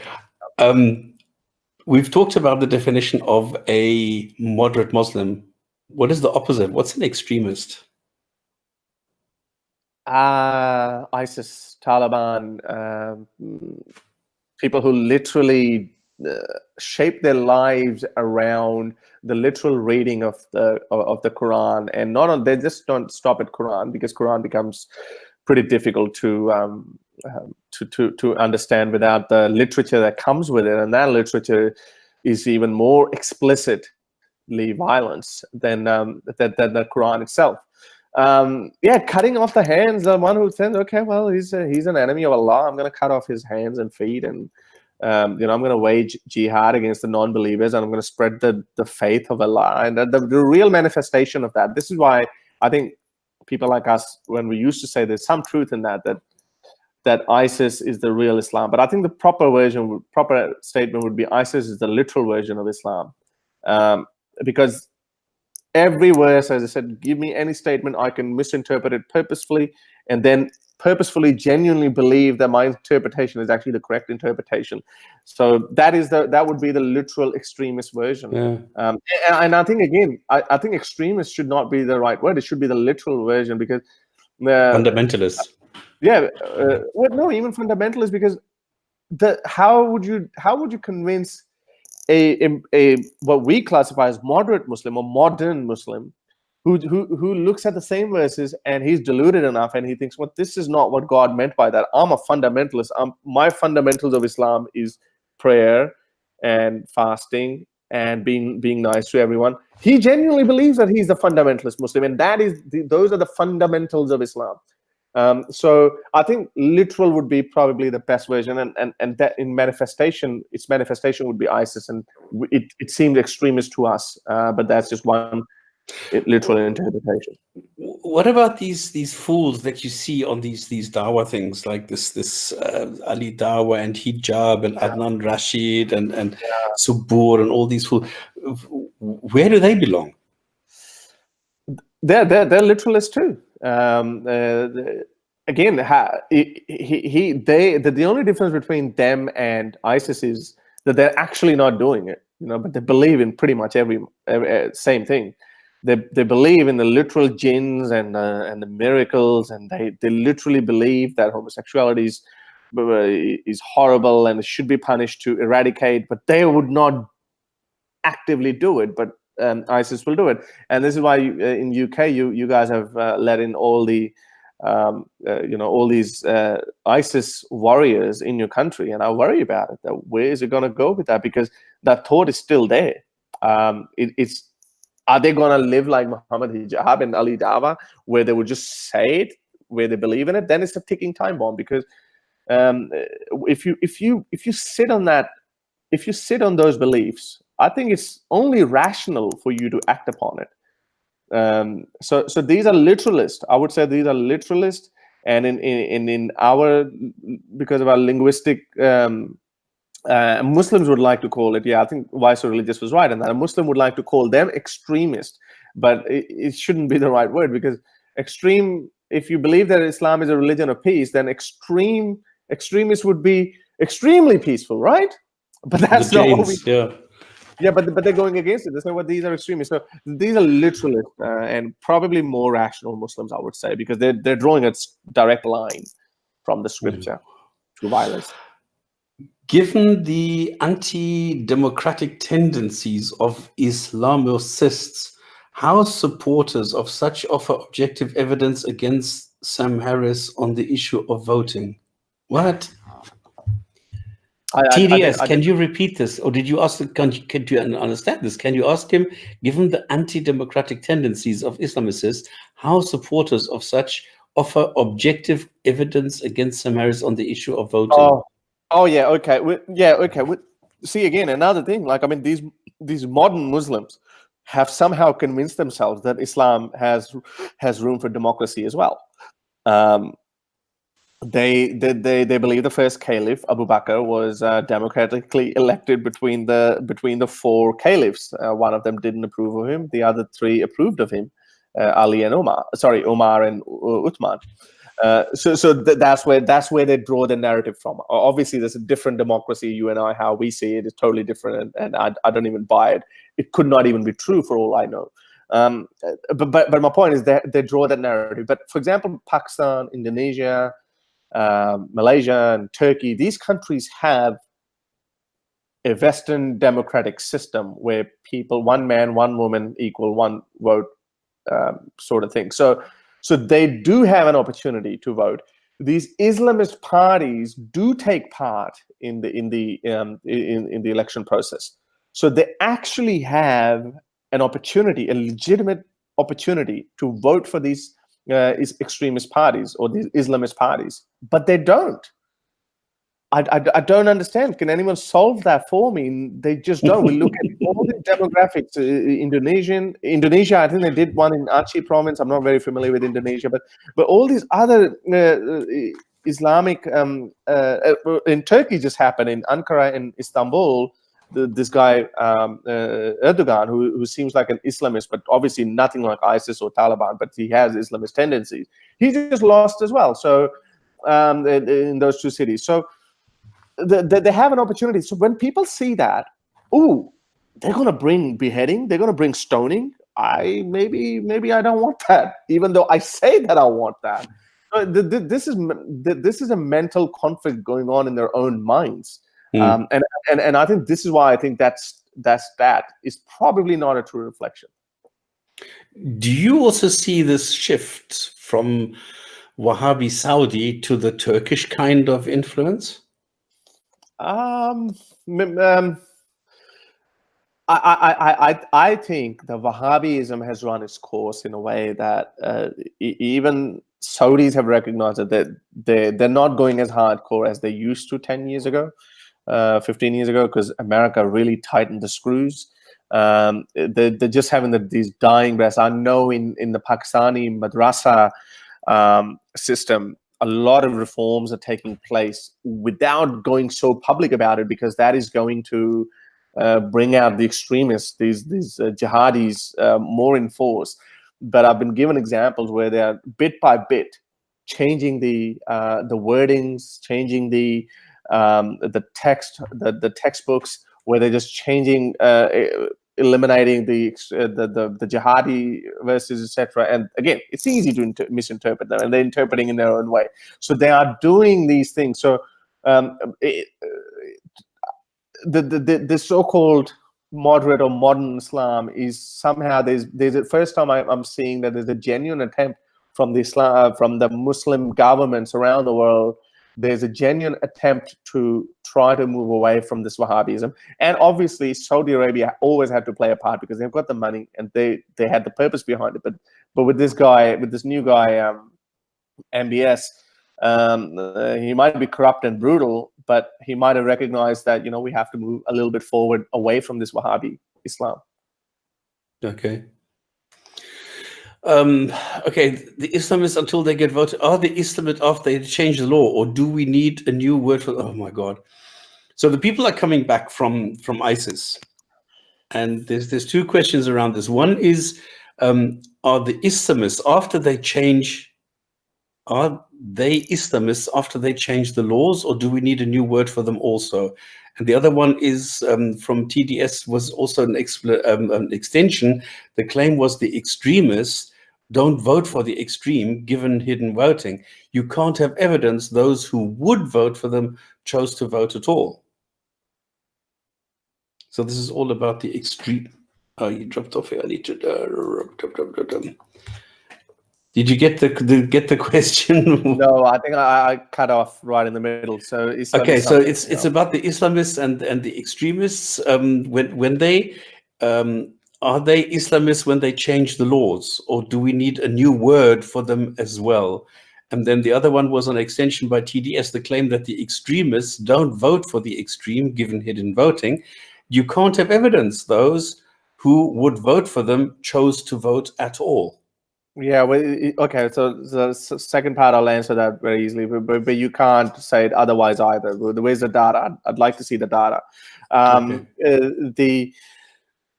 The first part was more important. I think, no, the original terms are good. Jihadi, Islamist, moderate, and secular. So jihadi is the one that he actually holds the sword in his hand, the ISIS foot soldiers and the ISIS leadership. Islamists are the people who are under their influence, who might have come back to England now. So they still hold those. If they hold those views, they are still Islamist, because Islamist is someone who believes in spreading Islam, the ideology of Islam, the way he sees it. And obviously, if a modern Muslim who doesn't believe in any bad thing of Islam, he could be an Islamist in his own mind as well, because the Muslims have this bug of spreading their idea. So they might call themselves an Islamist as well, because to them Islam is good. Islam is Western secularism. Let's just say that. But the one we are concerned about is the ISIS Islamist, or sorry, Muslim Brotherhood Islamist, those kind of Islamists, or even Ali Dawa, or these guys are Islamists. They believe in the supremacy of Islamic way of life, Islamic jurisprudence on everyone else. Anjem Choudary is another one.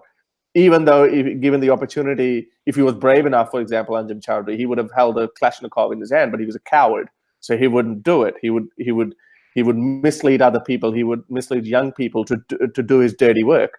So until he holds the gun in his hand, I would call him Islamist. Okay, thank you. Okay, I think, Jesus, we've been going on for over 2 hours. I could chat for you forever.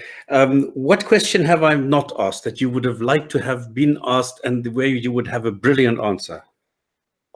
No, I don't know. I can't think of anything. I think we've covered pretty much most of it. As I said, like, I mean, our thoughts are always evolving, and my view of ISIS as a real Islam has modified a little bit. I don't think that ISIS is not the Islam. That's the crucial part. ISIS is a version of Islam.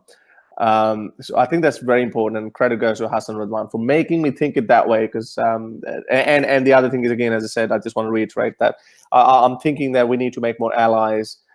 This total antagonistic approach may not work, or at least it's not going to work for me. I look at people if there are 4 million atheists in Pakistan, that they are awfully quiet, because I see only a few thousands under fake IDs, and I'm more interested in bringing them out.